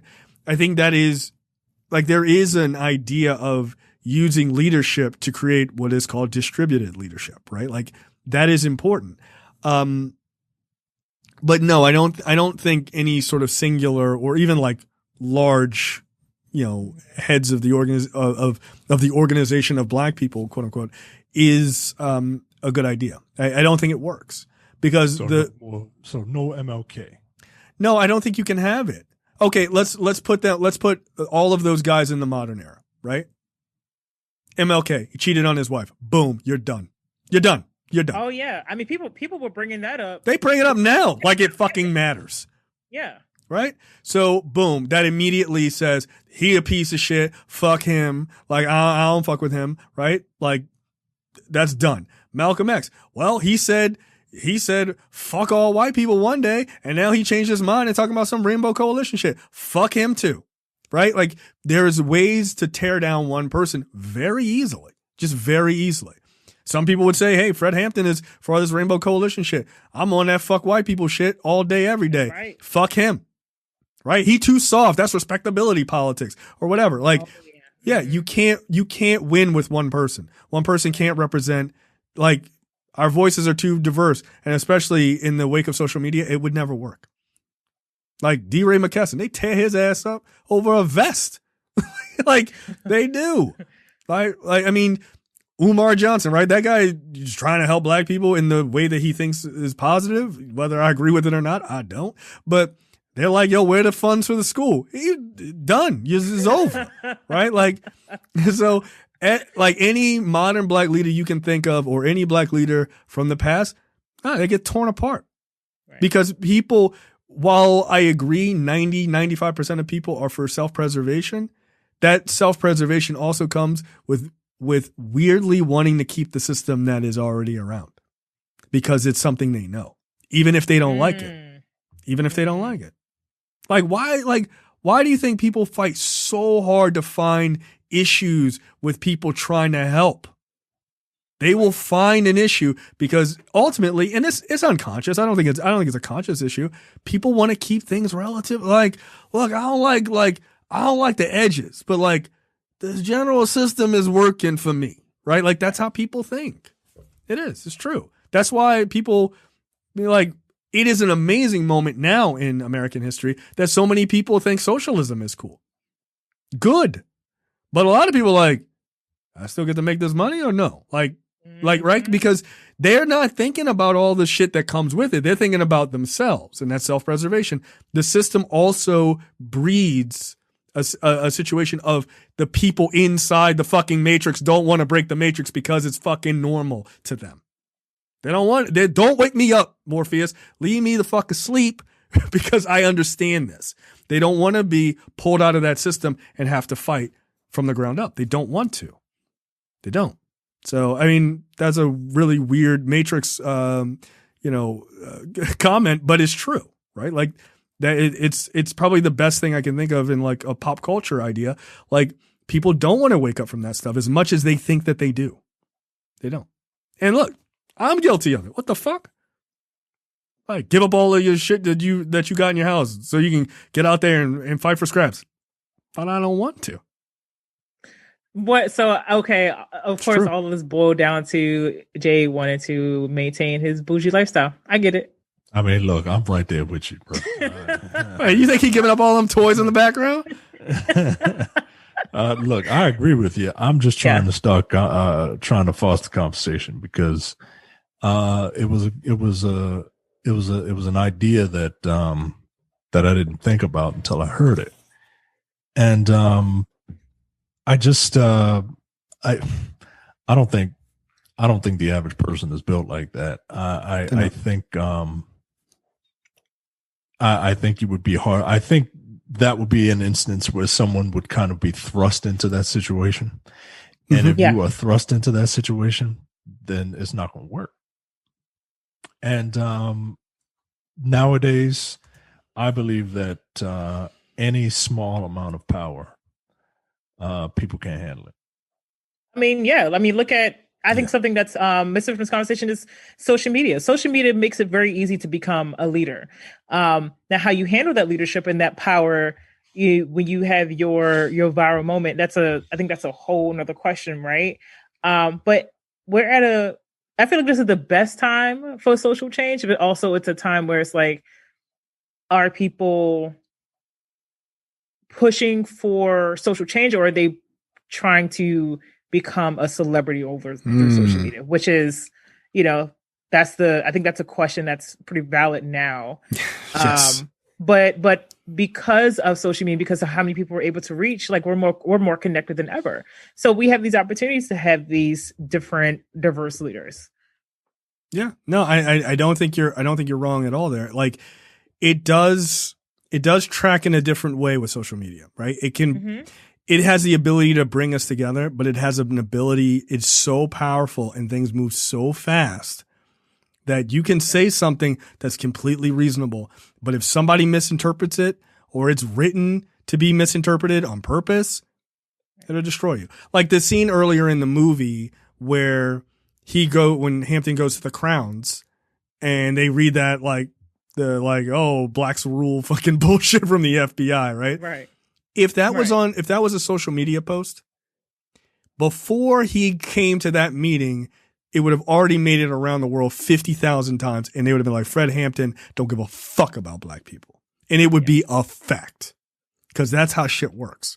And it's like, back then you had to talk to niggas and be like, yo, did you write this? And be like, nah, yo, I ain't write this. And be like, all right, bet. And like, that's it. But on social media, truth doesn't matter.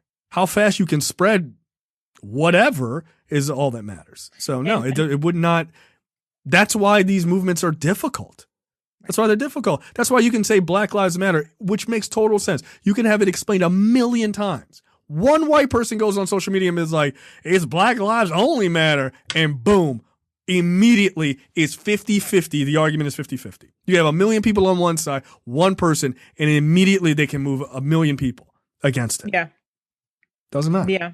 I mean, and also like we live in a time when it is so we're in our like little silos too. Like we're more connected than we ever been, but it's also easy to be in our little social media bubbles and think that because we may see like a few dozen people who think similarly to us, we think that's how the world thinks or how they should think, and that may not always be true, which can make it harder for us to see other points of view or different ways to advocate. And I'll speak from somewhat personal experience about advocacy, especially in the patient advocacy field, where I see it all the time.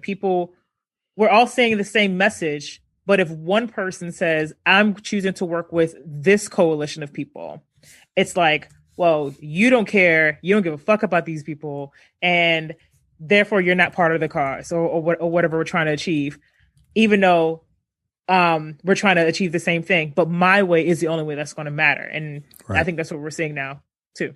Yeah, I think you're right. Yikes. Yeah, the world is fucked up, man. Like it's super fucked up. We're gonna fast forward a little bit in the movie. Smooth.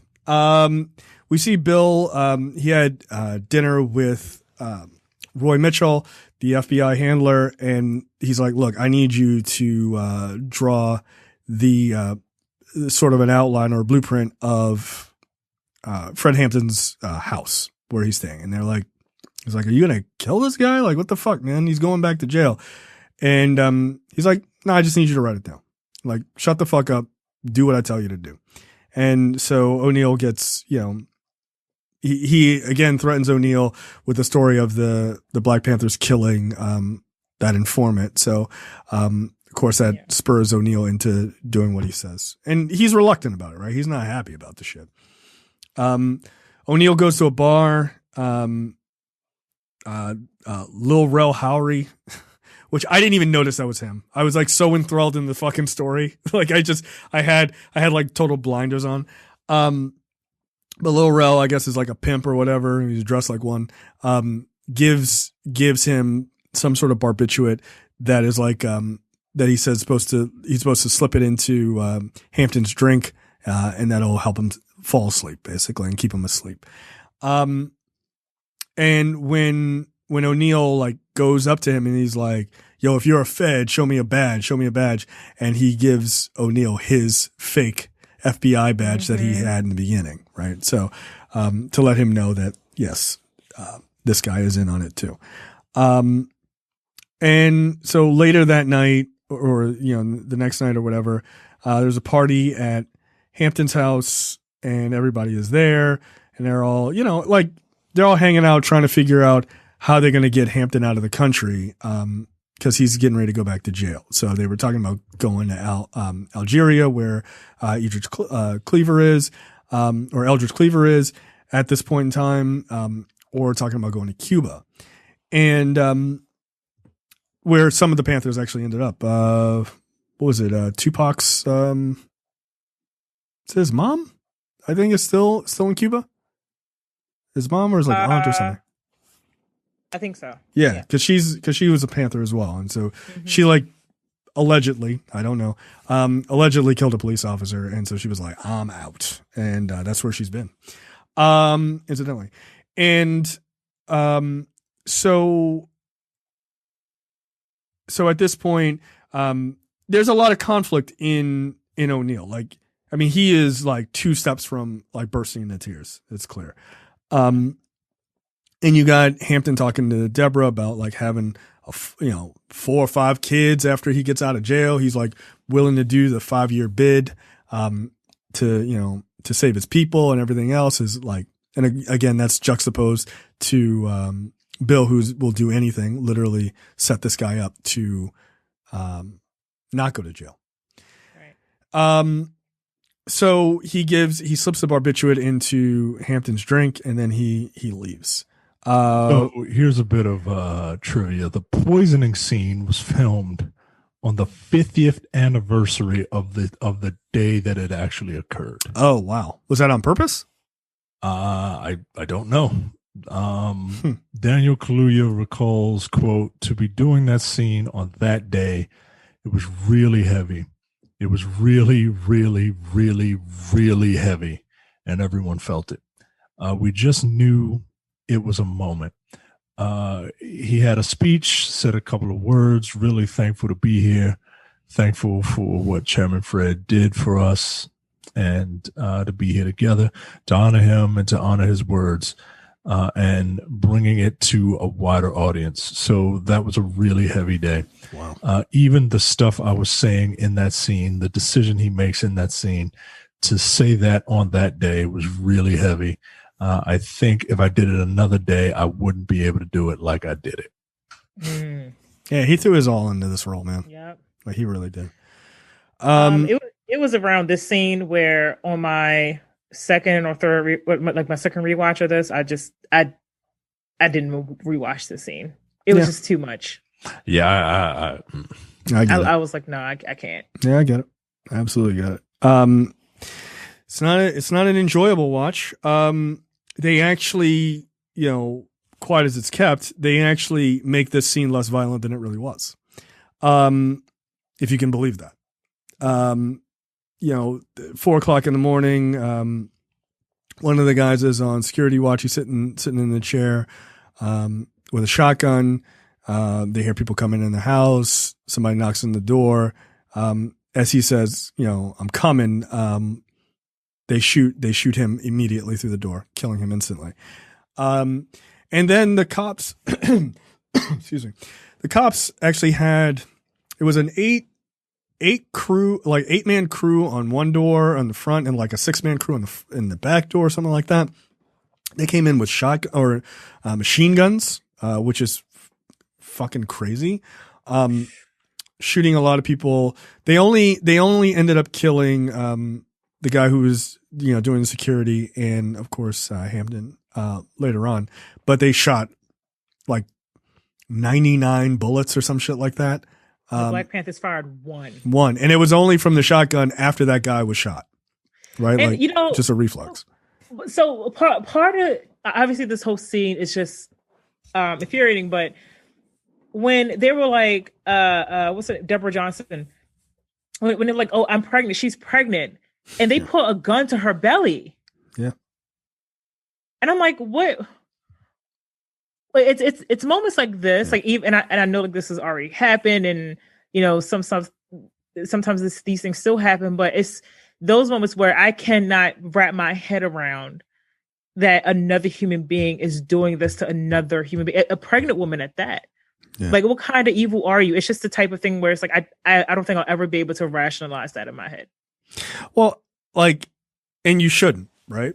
The only thing that I can say is that they don't see black people. They don't see black people as people. Right. Just fundamentally, they don't.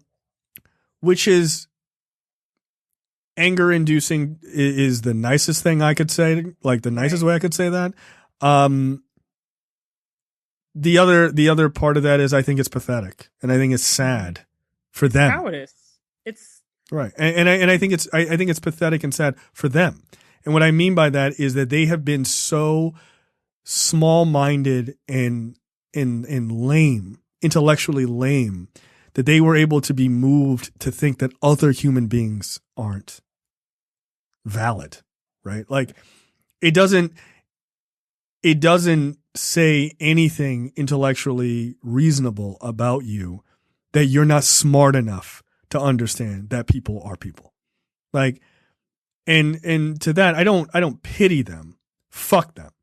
But I do feel like I guess I feel some level of pity that they're that stupid. Right? And then I see things like this and then I just get angry all over again. Right? yeah.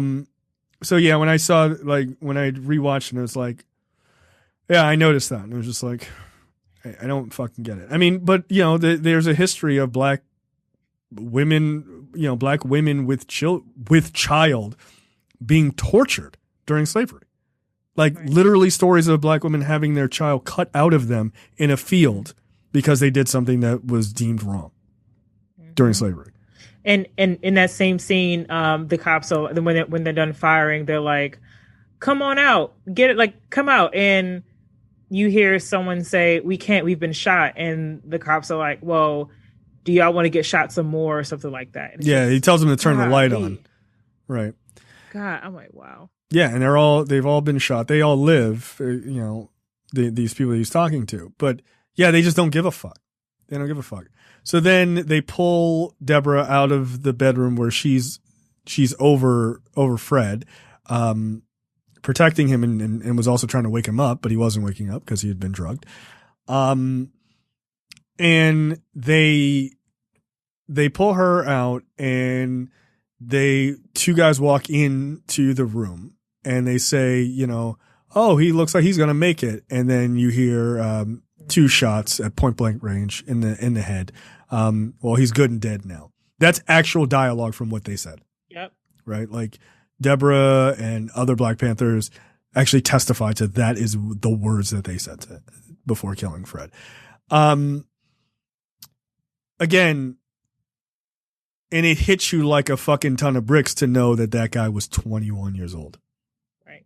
And that they were that scared of his words and his actions of trying to bring people together, not foment revolution and destroy America like with like weapons and shit.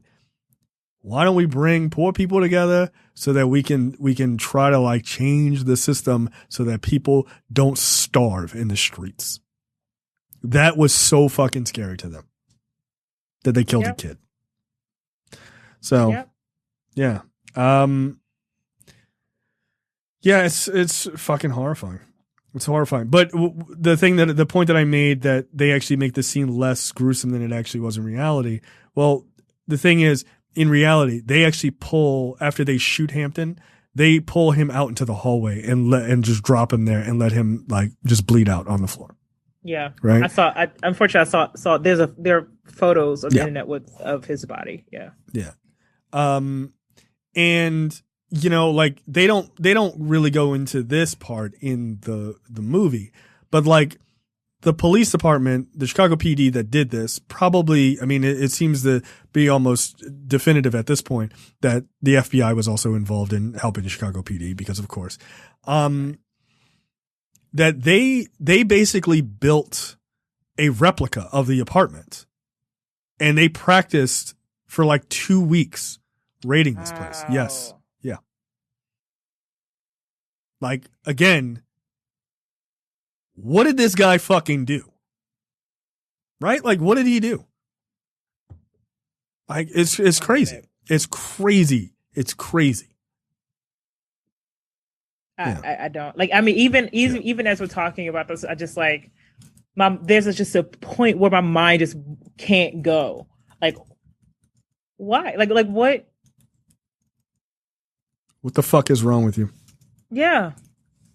Yeah. Yeah. It's fucking nuts. Absolutely. I think this movie does an excellent job painting the FBI as a villain that it is. Yeah, it does. 100. And actually, you know what? I'll even go as far as say it, I don't think, and I even think what we're seeing here is still probably tame to how they actually were then. Yeah. Yeah. Yeah, 100%. A 21-year-old victim with his unborn child in the crossfire too, and coercing a 17-year-old boy into working with you, and then forcing him to set him up to be killed. Yeah. Just which is also why I think, like, I mean, with Bill O'Neill, he's definitely not blameless. No, of course not. But it's hard for me to say like that he's also not kind of a victim either, because like he is. He's a victim of this system that was designed to create strife between us. Black people. Yep. Yeah, he is.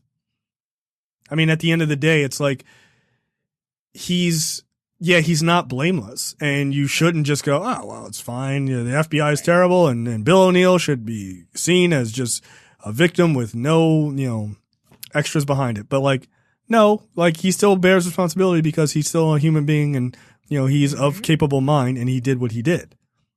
But they manipulated him because they did. Like, you can't tell that.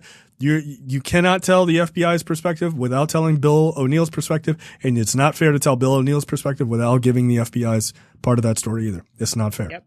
You have to give the entire thing. And it does make him slightly sympathetic. It does. It makes him slightly sympathetic. And that's okay, because that's what reality is. Mm-hmm. It is. And it doesn't mean you have to forgive the guy. I don't. Right. No. Oh, he ran into traffic. Oh, well. Good. Like who cares? Like, I mean, sorry, I don't feel sorry for him. I was fucked up. So before, right after I was watching this movie, I was trying to find any articles about the reactions to finding out that he was an informant, and I couldn't find anything outside of I think one of the lawyers who represented the Panthers, who had known him for years and was like, and who was obviously shocked and angry about it, but also his uncle, who said that he'd been racked with guilt for the 20 odd years. Yeah, I saw that. After that, but I haven't seen any. And if anyone who's listening, they can point to any resources or articles about like the reaction from the other Black Panthers after this, right, from that time, reported in that time. Yeah, be great. All right, I think that's it for us. We will see you guys next week with another preview episode. See you. Peace. Bye. You're watching the Black on Black Cinema YouTube channel. Make sure you check out our full reviews of Black movies, past and present. And every other week, we do a preview episode where we talk about a random topic that affects the Black community.